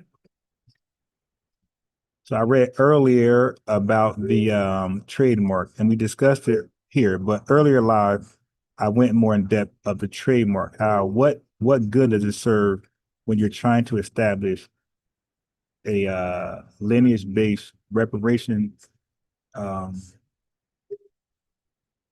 reality, and also when you're trying to delineate and self-identify. So again, FBA is all about a push for reparations for a unique group of people. It's about self-identifying, and it's about delineating. All right, that's what it's about. Okay, and that's what the trademark is about. It's about protecting that as the sole reason, or some of the sole reasons, why we're using FBA as an ethnonym. You dig? Right? And the trademark protects that. The trademark is clear what FBA is and what it ain't. And if you don't know, trademarks you can lose your trademark. So if enough of us call ourselves FBA, because you can't be a leader of a lineage and you can't trademark your lineage. You dig? So if enough of us call ourselves FBA, put it like the brother V4 said, put it on the voting, when they say who you voting for, FBA, Founders of Black America, stuff like that. So as long as we keep using it when we go on podcasts that's unaware, we correct them. Hey, we got a African American. No, I'm Foundation of Black American. Hey, what's that? You see, so as long as we keep saying it and saying it, the rappers will start saying it. The singers will start saying it. Directors like Ryan Coogler will start, he's already saying it, but that's the influence that I have. So when Morgan Freeman, Mayweather, Raymond Simone, and Smokey Robinson said, hey, I'm not African, nothing, I'm American. Okay, but if FBA was with people's tongue more often, largely, they would have just simply said, we are FBA. All right, let me make sure my screen ain't frozen. Hold on. I am out and about. So I'm trying to go out and, be out and about. Try to test it out. So I don't know if the internet connection is too good. We got American Dream in the building. He always come on when I'm about to get off. Oh, You know what? American Dream, I do got something for you. Hold on. And it has nothing to do with topic.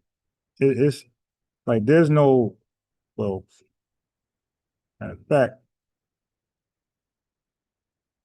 I know you're gonna purposely not answer questions. You're just gonna rant and try to self-promote yourself. So let me just do this. I know you have no interest in really dialoguing honestly. But since you announced yourself, I'm gonna monitor, I'm gonna monitor that. There you go. American Dream. Go ahead and do that. Now, I'm gonna ask you a question. I'm gonna give you up to 2 minutes to answer. All right. So you can't say I cut you off, but if you gotta ask me a question in return, then that means you foregone your 2 minutes. You can ask the question within the 2 minutes or when you're done. But if you need me to answer your question while you have your 2 minutes, that means that you copped out. So now it's my turn to go. So there is the link, brother. Click that link. Or other, click that link.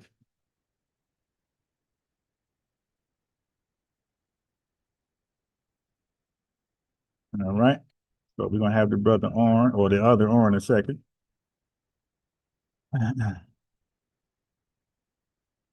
Okay, Dream, are you here? Hey, what's happening, Ron? Good, good. So did you hear the conversation that me and Revenue had earlier? Earlier today? Yeah. No, I didn't. Okay, so he felt that you were wrong about your views on white supremacy and systemic racism. So I'm like, so why you don't openly challenge him on y'all live, you dig, and have that discussion? And he really didn't have a solid answer. On whether you mean on whether systemic racism is real or not? Right. Now, is that me breaking up or you? Oh, okay. I'm not sure. It It may might be be me, me, bro. I'm because not sure. I'm not in public for the first time using free Wi-Fi because I didn't want to be in the house all damn day. My kid gonna start tearing the house up. Okay. Yeah, but that's the question. Family, is it me breaking up because my family recommunicates? I must be good. But family, am I breaking up or is it Dream? All right, go ahead, brother. You could you could answer that. What am I answering? Okay, so or respond to that. He said, well, it's an answer and response. So he think you're Well, how come me and wrong. him don't speak about that? Well, two things. So maybe I'm breaking up. Two things. He said you're wrong in your belief that systemic racism does not exist today, right? And then I asked him how come you guys, since he opposed that, he believed it is. So now it was how come you guys don't ever debate that on the channel? So two parts. Go ahead. Well, there's a lot that me and Kwame disagree on. Kwame is a Pan-Africanist, and I am not. And we had a conversation or two about Pan-Africanism, and we've kind of voiced our disagreements. Yeah, absolutely. I'm not sure exactly which show it's on. But me and Kwame, I do intend. I've been meaning on having conversations with Kwame just specifically about Pan-Africanism because I do want to hear his views on Pan-Africanism and I don't have an issue. Like a couple of times we were actually speaking about Black Egypt the other day. I have another show with him. Yeah, we were talking about Black Egypt because he's a Black Egypt person as well, and yeah, I know you're gonna win I that was one. disagreeing with him on that. Yeah. Yeah, well, yeah, you're So gonna there win were a that one couple of hands things down. that. Yeah, we just to be honest, we just haven't gotten around to talking about whether white supremacy and that topic just has not come up. But I'm sure if it comes up, he and I will talk about it and disagree and because like I said, we've disagreed before on a couple of things. So it's not as if he comes on just to echo what I'm saying or I just echo what he says. We have our It sounds like it. disagreements, and we just haven't come around to talking about systemic racism. But if I continue going live and he continues coming on, I'm sure it's something we are going to talk about. Yeah, I find that interesting because he vehemently said it doesn't exist, and I know you vehemently said, I'm sorry, says it exists, and you vehemently says it doesn't exist. So that's like y'all believe that with your heart. So when you have a belief that strong and you're that passionate about something, it usually rears its head. So it's like interesting to us that y'all never had that discussion. But we have it over here. So how come you never bring it up over here though? I'm not sure. You know, I only come on once in a while, and whenever I come on, you're asking me really straightforward questions about this particular thing. I think you only asked me about it once, and I said I didn't, and that was all we spoke about it. Yeah, But I just I left never a long brought it time. up because there was just other things that we were talking about. Yeah, but we talk about that all the time over here. I was like kind of interesting that you kind of avoided that topic. Well, but real No, briefly, I'm really not trying to avoid it. It's definitely a good discussion to have. I know Ankh was on with you yeah, yesterday, and I yeah, think Ankh was pretty clear that he believes systemic racism still exists. yeah, And you know, me and Ankh, we have our disagreements and we agree on things. And it's the same with Kwame. There's no one on that's come on my panel that I agree with everything that they say. You know, we have cordial conversations, but we don't necessarily disagree. You know, yeah, yeah, and I just try to not really. I try to have just like conversations rather than, you know what I mean, disagreements, if you know what I mean. yeah. Which is hard because once somebody don't disagrees, it's going to be a disagreement. Especially when you're talking about Yeah. politics, racism, history. That's like unavoidable. Like we're not talking about and religion. We're not talking about sports. You know, and opinion. Like when we talk about things, it's not really opinion based. Like there's some type of some facts, a historical account that or stats that go along with it. But so you believe in 2025, like so what is your definition for systemic racism? Because what happens is a lot of us argue stuff and it won't be an argument as much if we share the same definition. Because you automatically think I got your definition. I automatically think you got mine. So what would be your definition of systemic racism to say it doesn't exist today? Because most people think you're crazy to say something like that. Right. So I think slavery was systemic because it was a legal institution. Right. Jim So Crow was you give me the systemic because it's examples. because it was. No, yeah, but those are all Well, examples. that's Like, what what I is your mean by definition? systemic. I mean it's legal. It's written into the Right. law. Yeah, but That's how I I define got it. systemic I got racism it. Yeah, when no, it's I'm written saying into what the law. I got you, but it has a definition. You see what I'm saying? So like the confusion. So this like it's not wise for me to debate or argue or question about a definition that you don't really hold to once we start pulling straws. So like, do you understand? Or I could tell you. Do you know the official definition of systemic racism? The official Yeah, definition. like if you just go on Google and just type it, it's going to have a definition there. Like, do you know what it's about? Because you gave examples, but that's not telling us what it is. The only thing that I've read about systemic racism is that racism, the best I could do was just off the top of my head. I think outside of what I said and what it means to me in terms of being in the legal system, I think it means that racism is just a part of the fabric of America and it cannot be avoided. Even people that are not racist, don't think they're being racist, are racist because racism is just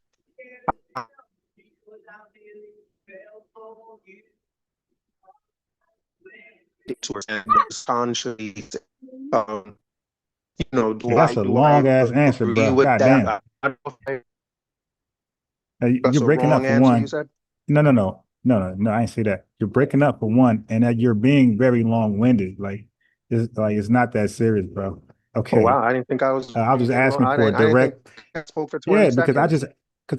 it doesn't matter. I'm asking for a definition. Like you either got the best definition or you're explaining rather than like if you ask me, hey, what's the definition of a stock? You did. It's either I know it or I don't, and I can give you my best definition, but that's a quick reply. It's not like, okay, I'm still talking for 30 seconds because it seems like you're trying to prolong the next question. That's all. Okay. So systemic racism, bro, it is about laws, policies, institutions. Okay, so it's there. And what it does is it creates a racial disparity between two groups. And often it advantages one group without without any without anything they did, right? So that you don't have to actually do something to be awarded that advantage. You could just be who you are, and society, laws, and institutions give you this advantage. And also it's the opposite for the other side. So it does two things. It advantages one group and it disadvantages the other group at the same time, right? That's what systemic racism is. So we see that with what you mentioned. Slavery was about one group being a slave, no rights, nothing like that, and the other group free to own and do what they got to do in the land. That was a complete disadvantage, and it caused a racial disparity. So you had, and that led to a racial disparity. And it was written into law. Okay, then you had, and it was written into the law. but it don't have to be written in law, but it's not limited to written in law, because what we're doing right now, I can simply just type in Google AI. Does systemic racism have to be written in law to exist? So you're trying to frame it that way, but we both know that's what you need to do to argue against it. They don't have to be written in law, my boy. Okay, now, because you have a lot of signs in certain neighborhoods, you're not Black American. You want to know? Wait. You're cutting. No. You're cutting me in. No. Well, wait till I finish first. God damn. You went. Let me go. Okay. So yeah, I'm just not going to be here very long. I just can't be here very long. But that okay, cool. But that don't give you the right just to cut in though. If you got to go, you got to go. The show gonna go on. But thank you for clicking the link. I appreciate that. Right? That's cool. But that don't mean that you just get to talk forever and I got to be quiet. When you got to go, just say, Brian, I'm out. I'm like, I appreciate you, bro. Real simple. Okay, but I could have been done by now if I didn't do all that. Okay, so matter of fact, just go. Since you want to say that before you leave, go ahead. Yeah, so all I'm saying is the only systemic racism that I think ever existed were the ones that were written into law, like slavery and Jim Crow and certain policies that like redlining that may have taken place. Those things I think are systemic because you can show me those laws and policies that were written. But today, I don't know if you can show me any laws and policies that are written down today that I would say counts as systemic racism. Those are the only ones that. Okay. Stop. Okay, stop. You're talking long. Stop. Okay, I gotta mute him. Like he said, let him go ahead and. God damn, bro. Like, damn, I want to talk too. You said, hold on. I want to clarify. It's like you're taking these moments to talk long on purpose. Okay, yes. So what happens is, like a Pan-Africanist, y'all have to frame it and create the lines where it fits your argument. I get that, but we have something called the truth, right? We can look at it right now. Hold on. Does systemic racism only exist in written law? Okay. If not,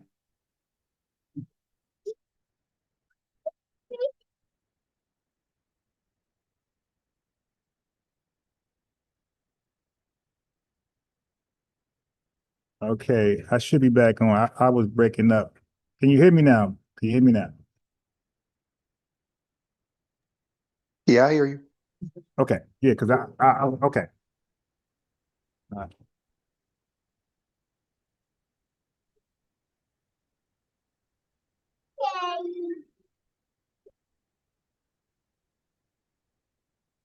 Okay, cool. All right. Okay. So let me share my screen. Right. And you don't have to accept it. I'm not, of course you won't, but I'm gonna show the chat. Like we understand how to debate, we understand how to rebut. We know that people got to frame it a certain way to handicap, right? So systemic racism does not exist solely written in law, but also operates through unwritten policies, beliefs, practices, and norms that are deeply embedded in institutions. While explicit legal discrimination has largely been outlawed, the legacy of past racist laws and the ongoing use of discretionary policies perpetuate unequal outcomes of marginalized groups. Like, for example, so give some examples, but I don't want to read those. I'm gonna start my own. Okay, so now, mass incarceration. Okay, we're talking about the crack cocaine ratio, 100 to 1. Are you familiar with that? I'm familiar, yes. Okay. Do you believe that was racially motivated or no? I don't really know enough about it to say whether it's racially motivated, but I would likely say it's more likely that I would say no. Okay, cool. So let me just say this without being too long with it. Black folks sold crack. Is that a fact? Yes. Right. And that's not good. Like crack is a dangerous drug. If you get hooked to that, you're gonna be messed up. You're gonna be a damn menace to society, right? I've been stealing, and you're gonna be on the streets mucking up. Okay. So when you break that law, consequences like you should be held to legal jail sentences, right? You should be held to jail because at that time, you sell crack or you buy crack, you get caught, you go to jail, right? Yes. Okay. So, for example, so now if a predominantly black community was selling drugs at the same rate as a predominantly white community anywhere in the country, and if one city is black or white, you could reverse it, mix it up. If one race is being year by year consistently jailed for that crime of selling and smoke and using, and the other race year by year throughout the nation is being let's say given a second chance, probation, slap on wrist type of stuff, you don't think that will call for somebody to say, hey man, there's a racial disparity there between who goes to jail, who's not going to jail? Yeah, I can see where they could see a racial disparity. So when somebody says, okay, that is an example of systemic racism, you wouldn't really have much pushback for that, right? Well, I don't think that just because there's a racial disparity means it's racism. I understand. I'm just saying that, okay. But that would be the only okay. pushback that I would give. Okay, cool. So now let's stop there because that's being locked up.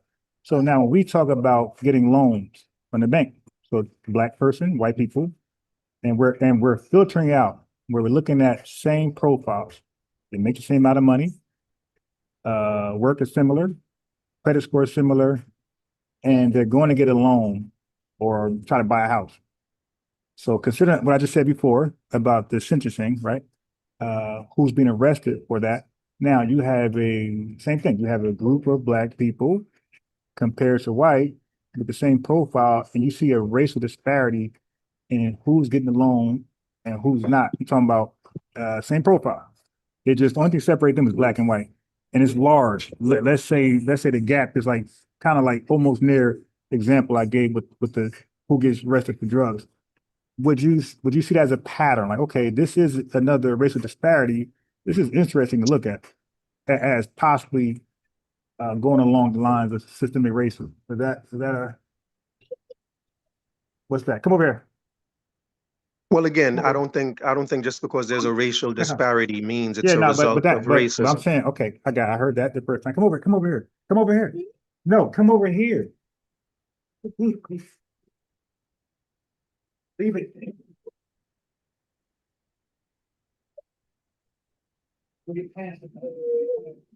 Hey, go. All right. That's not what I asked you, bro.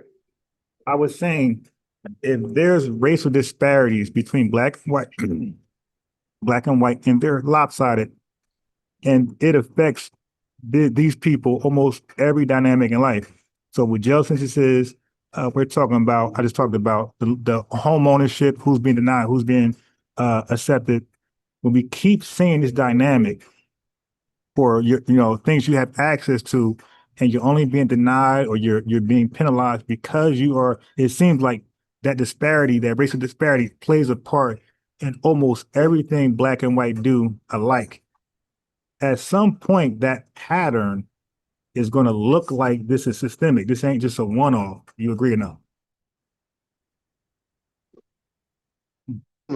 It's systemic, but it doesn't mean that it is. Yeah, I think it's me breaking. I don't think it's you. I think it's me breaking up, not you. Doesn't mean that there's racism. I'm sorry, say that again. Yeah. Now I think it's me breaking up. I don't think it's you. And the chat I'm ain't not letting us. sure. You know, The I chat ain't have been letting. having issues with my internet. Okay, so before you talk, chat. Okay, I guess it's chat. Who was breaking up? Were we both breaking up? Because at some point I did lose connection. So chat, y'all gotta let us know, like, who's breaking up? Because I think it's me. He think it's him. Who's breaking up? It may be me because I was live earlier and I was No, having but I issues. I lost was connection too, though. As I was talking okay. earlier, I lost connection. I had to reconnect. So it could be both of us. Okay. Oh, anyway, so go ahead, finish what you were saying. Because I asked the question, like, if you keep seeing that pattern, almost everything that involves black and white, that dynamic is if this is just a coincidence, the coincidence is just showing white people always on top of that dynamic and black is on the bottom. Can you respond to that? Well, I'm not sure if all dynamics are like that, where whites are at the Not top just or okay, no. Just the examples I just gave. So for one, the sentencing with the drug thing, and then I gave you the home ownership. Okay, and one more, school to prison pipeline. So kids, white kids being penalized for the same offense as black kids, and throughout the country, you'll see white kids slap on the wrist, and you'll see black kids at a more alarming rate being penalized, suspended, out of school, in school, parent teaching conference of white folks, white kids, they get a little more of a slap on the wrist. So that's a third dynamic I threw there. So out of those three, is it reasonable to look at these three dynamics like, wow, and this is affecting society, to say, wow, this is something to look at because we have home ownership, loans, blacks are being denied at the same at a worse rate than white folks with the same profile, and then you have so evenly, but they're treated differently. And then you got the school to prison pipeline. Both kids are bad, but one kid's kicked out of school, or one color of a kid's kicked out of school on that rate, and this other colored kid that belongs to this lineage is normally treated differently. Like they're slapped on the wrist, but they're not kicked out of school. Okay, they're disciplined. Maybe a parent conference, maybe hey, stay after school, but they're not suspended. And then the crack thing. So those three different dynamics, right? You don't see that's possible, how it could be looked at as a possible pattern to justify a claim like systemic racism. it can be looked at like that. But again, Okay.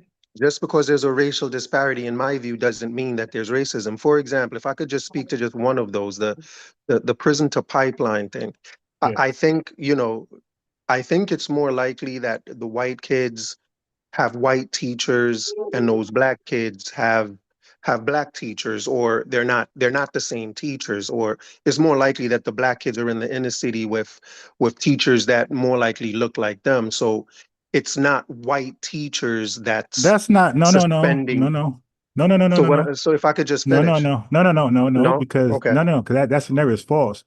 Damn, bro, all my teachers were white. I had Miss Hembry. I had another. Yeah, most of my. Well, I don't know where you got that from. That's some Jamaican shit in Jamaica. But in America, man, almost all of my teachers, all throughout school, were all white. Like I was happy to have a black teacher here, and I had a history. I had a social studies teacher. No, both. Yeah, both. One was history, social studies, and one was my science teacher in middle school. And my typing teacher was black. I can actually remember. You dig? That's how bad it is. I can remember exactly all throughout my schooling. Yes, I don't know where you get that from. That's some Jamaican shit right there. No, Now, no, most of my it's teachers not, were no. I went to school in okay. the Bronx, and most Okay, of my teachers cool. were not white. Like Okay, I had teachers across the whole spectrum. And okay, hold so, on. if I was, if there were suspensions for kids in the Bronx, it's not necessary for black kids in the Bronx. It's not necessarily because there's a white teacher suspending them. It could be a black teacher or an Asian teacher. Like, so it doesn't necessarily have to be systemic racism, or there could be other reasons. Just because there's a racial disparity Okay, doesn't mean that there's racism. okay. Hold. Stop. So let me debunk that bullshit you just said, my boy. Okay, that's one thing we don't do over here, lie and be hypothetical. I just looked it up. Black American students most often experience white teachers. What are you talking about? It says as the public school teachers workforce is overwhelmingly white and around 80% 2022. The fuck you talking about? Come on, man. I know where I went to school. I know where I went to school. All right, okay, but that's shit. Okay, I just gave you on average 8 out of 10 black kids experience white teachers. So you can answer that question over, but that scenario you gave, that's false. That's some shit you made up. Like I said, that's some Jamaican shit. Y'all got black teachers out there. We don't experience black teachers like that out here. So the average teachers in our experience in public schools are 80% white. Wait, that's across the country? That's national. That's the average teacher. Look, I specifically said this. Listen to what I'm saying. Listen to the question. I asked black students, do they often experience, that's national. Black students are national. Do they often experience white teachers or black teachers? And here is your result right here. Matter of fact, you can see what I typed in there. Look. I can't see anything. No, you'll see it right now. Okay, it says, do Black American students often experience, okay, look at this. Look, I typed in, there you go. Do you see my screen? Yes. Okay, do Black American students often experience white teachers or black teachers? So that debunked everything you just said. That's why I said all my teachers were white. What are you talking about? Well, again, all of my teachers were not white. Okay. You know, but it's not about me, but don't forget, but it's not about me and you. We got it. We got that most black students are going to face white teachers in their experience with school. Far more than a black teacher. 80%, 8 out of 10 of our teachers will be white and 2 out of 10 will be black. So there's no need for our anecdotal experiences. It's 8 out of 10 white, 2 out of 10 black. Well, you brought in your anecdotal, which is why I brought mine in. Okay, fair. But now we see the stat. Right, because I thought yours was crazy. Yeah, but even given that stat, I don't necessarily think that those white teachers that are suspending black kids is doing it because they're racist. Well, nobody know intent. Like just like when a person gets ass beat by a cop, we don't really know the intent. But it's not about intent. It's not about intent. It's again, we're just looking at forget about intent. Even a person denied alone, that we can't prove intent. Okay, we're just looking at the numbers. We see the drug epidemic or the racial disparity we see is black at the top end, white at the bottom. When it comes to home loans or anything to do with a bank, is black on the bottom, white at the top. And now we see the school prison pipeline, the school punishment. We see whites are less likely to be punished for the same action as a black person. So I was saying, like, do you see how somebody can tie that together and say, hey, man, just looking at the stats, forget about intent, forget about the ins and outs and why and who, just looking at these stats isn't reasonable for somebody to say, hey, man, systemic racism is alive and well. That's what I was asking. Yes, I can see how somebody could do that, but that doesn't necessarily mean that they are correct. Okay. Right. I that was not even part of the question. Like, that's your insecurity saying that. I just asked the question. Could you see that? So basically, I was saying for somebody to make their argument, because, sometimes you can make an argument and be just dead wrong. Like, you're just connecting dots and it's just wrong. Like the whole Black Egypt thing. Like, you're just wrong. But some people could be possibly wrong. Like you're saying, they could be possibly wrong, but they're not crazy. The argument is sensible. It makes a little sense because this does look like that. I get it. Correlation, that does not always mean causation. I understand that. Just because it's all look the same doesn't mean that this is the answer. Okay, that's all. Yeah, and that's pretty much what I'm saying. I think there may be other factors that we are ignoring, and we got to look at all the factors. Which is why, for me, to be systemic, you'd have to show me something written in the law, written in their policy that this is what they're doing. I gotta mute you because I just showed you that stuff is not written in law. Again, you're Jamaican, you don't know, but Black Americans, we were even today. But I know growing up, there's certain places I couldn't be. There was no law. It was common sense. You're not going to that bar. You're not going to that bathroom. And you're not eating there. And that's largely like that in the South. You don't know because you tethering in New York. But if you take your ass to the Mississippi or in South Carolina where I was, you're not running your black ass in some of these places talking about oh, nah, this ain't because I'm black. That's why y'all safe and sound like that song in New York. You guys refuse to, and I don't blame you, but you guys refuse to experience what they call the deep South and some call the violent South. You take your black ass over there and you're gonna have a different opinion on. So that's why family, it's easy for these folks to conclude, oh, like especially like non-black Americans, that's also dark, like him. It's easy for them to not see it because they really never experienced it. And what they experience is like he's in a sanctuary city. If he was an illegal alien, it's he's so protected, it's hard to even lock his ass up for anything. Like he could commit a DUI and they would still protect his ass from ICE, like so many have done. DUI number 2, number 3, 4, and they're illegal. They should have been gone. And they get deported, come right back and allowed back in through somebody's administration. But real fast, let me Barrett, you can go off mute and just you come off mute, give your closing argument, and thank you for clicking the link. But let me just shout out V4 Business first. He says the $10, okay, we're leaving. $10 super chat. But the Lineage, she says, if the racial disparity is created through bias with institutions, it's the very definition of systemic racism, as the MIT Harvard University study proved in 2004 for resume bias. So if you want, you can respond to that or not, and you just can close out whatever you got to say without my interruption. So I'll give you 5 minutes. It's 9:16. 5 minutes. You could do it shorter, longer, but I want you just to get off what you stand on. Okay. Yeah. Dirty. Oh, hey, but I muted you. I meant to mute myself, bro. My fault. Go ahead, mute yourself. Yeah, I meant to mute myself. Yeah. Shit. Go ahead. I wasn't, when you were reading what V4 said, I wasn't really, I thought you were just reading that for the chat. So I didn't really hear what he said. But in closing, so I can't really respond to it because I don't really know what you said. But the only thing I would say is that you can find scenarios in which the roles are switched where blacks aren't at, like for example, with alcohol related crimes, white folks are arrested at a higher rate than black folks for alcohol related crimes. But I don't think we would use that to say it's an example of systemic racism against white folks. I think we would say there are other reasons why that disparity occurs. So a racial disparity doesn't necessarily mean racism. Do I see where if there are a bunch of them, people can make the conclusion that yes, it is racism? Yeah, I can see where people can do that, but it doesn't mean that that's what it is.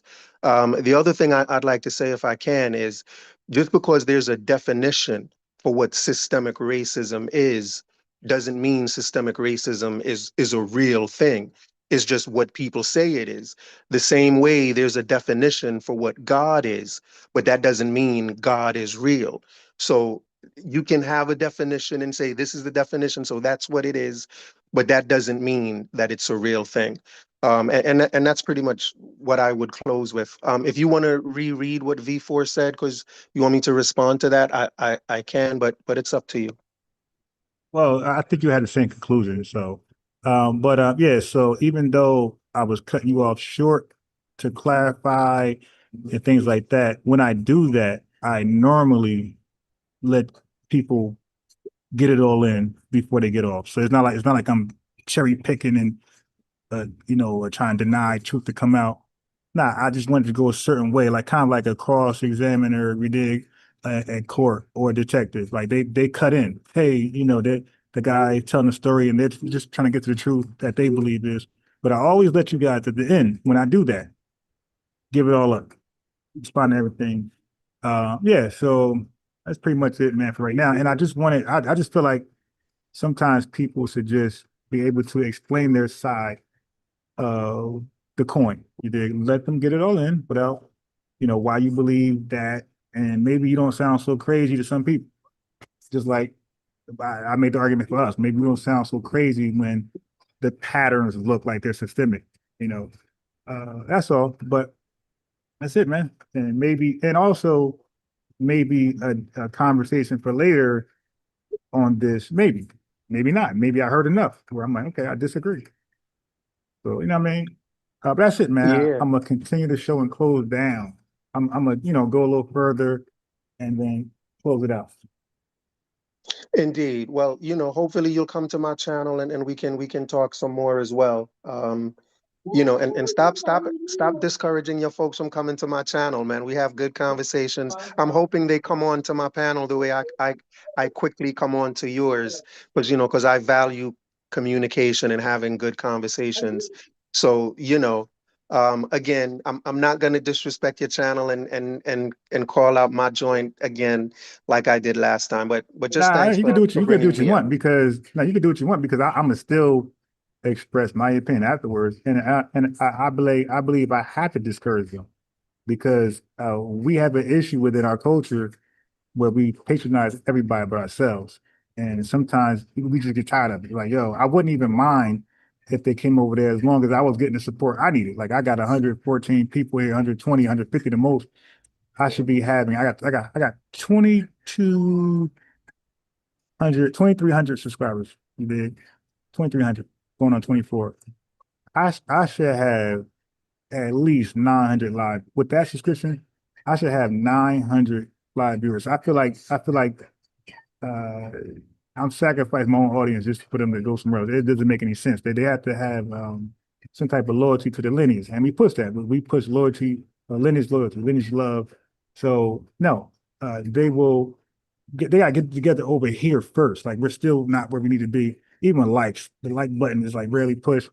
And again, this is something we know. This is something rooted from slavery, where we just have an issue with really supporting each other. So my thing is, let us get to where we got to go, and then they could go over there easily and support you. But right now, I disagree because I think once they go somewhere else, it's that Sounds like slave you're mentality starting a kicks cult. in. Sounds like you're trying to start a cult, Ron. No, it's no. It's just my opinion. Like, okay, you start a cult too, but thinking that they got to come over there. See, like you're giving an opinion. No. Okay, all right. Well, all right. So you got it. All right, take care, man. Take care. All right, peace. Take care. I got for you all. Not a cult. Like, I'm not telling nobody can't go. I'm just saying, does it make sense to go? Like, let's first get our shit together first, where we're used to supporting each other, dealing with each other before we. Again, that's the whole point of delineation. Why the hell are we delineating, so-called, and we're going back to those who we're dividing ourselves from? That just doesn't make any sense. Like we're delineating to get ourselves on one accord. On one accord. I want to say on code and accord. I always do that, but we're delineating to get on accord and to get on code. So that defeats the whole purpose of delineation. If we're stepping aside just to go back and patronize people that are non-FBA, what is the point of delineating? It just don't make any sense. So at this point, it's a boycott. You know what a boycott is? We're drawing a line as part of a boycott. We're favoring or we're prioritizing each other, the lineage over everybody, not just Caribbean, not just white, not just African immigrants, not just Latinos, everybody. We're prioritizing ourselves first. So there's going to be any patronizing, any attendance, any audience. It's supposed to be with each other. So it's not a cult. I'm not making folks do something. I'm just reminding them this is what on code is. Okay? This is what on code is.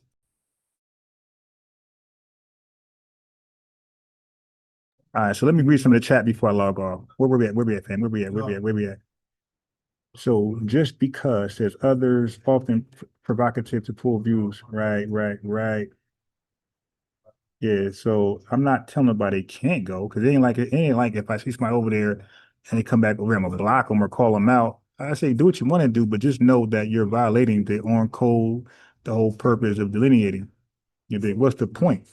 We're just giving back them our energy and vibes that they don't respect or value. Like he just told you, like, yo, he don't believe that we're being systematically oppressed. You did, and you want to support that? That's crazy. We're going to call your FBAism like into like question, and we should. It's like, why will we do that when it's about us right now?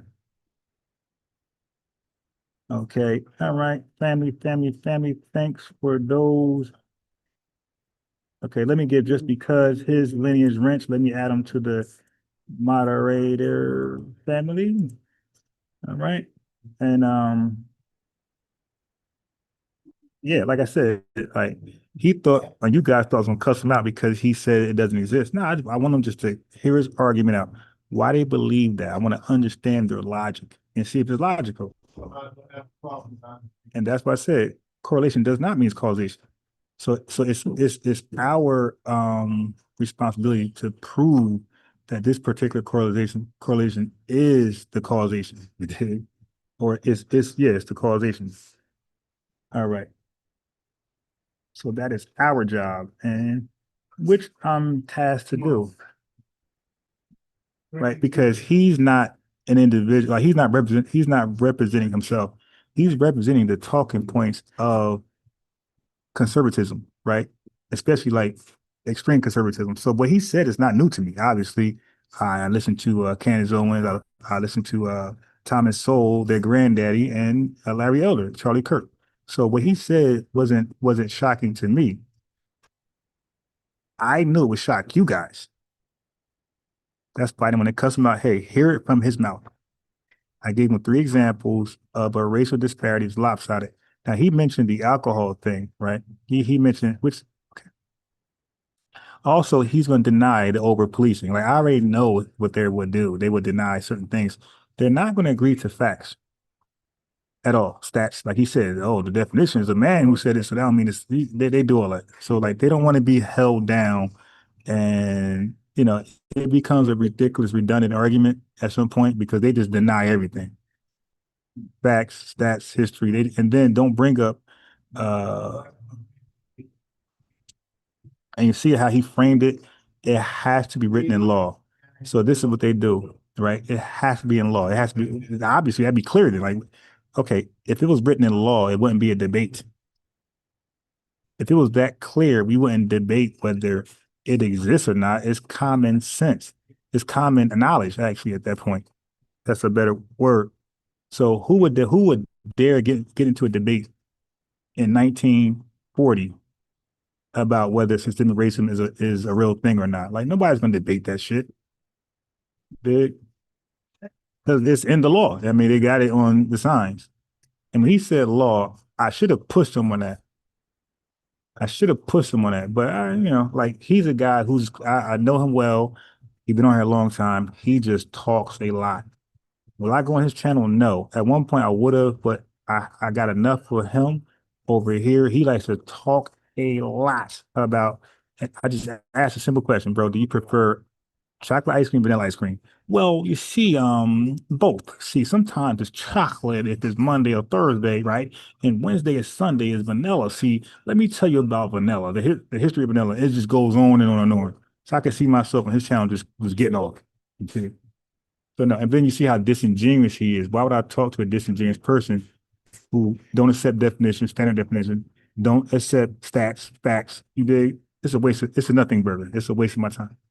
Like we have to agree on something, right? We got to agree to hold ourselves to some stat, fact, person, scholar, something. It can't just be everything's a question. So Tiger Crane says so-called American dream will never delineate. He loves white people, e.g. Englishmen too much. Right. And whatever happened in his life, whatever upbringing he has this alliance with white people. Like they just don't do any wrong. They're just on top because they're great, smart, and blessed. Okay, and darker people, period, and including not just Black Americans, we're just stupid. The bell curve, all that stuff is true. Now he'll probably, when it comes to the bell curve, I could tell you his position. I could tell you his position on that. Right, I could tell you which one he favors because I know Black or African conservatives. He would say no, most likely if he listens to Thomas Sowell. But if he does not follow Thomas Sowell, he'll say yes. All right, family, so on that. Yolanda, I see you.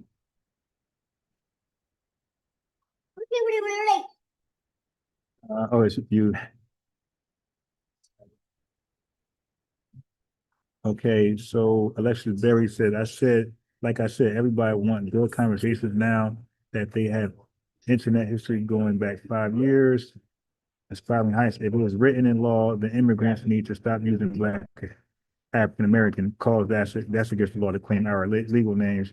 A. Hill said their laws are weak. Neither their citizens nor authorities don't follow them.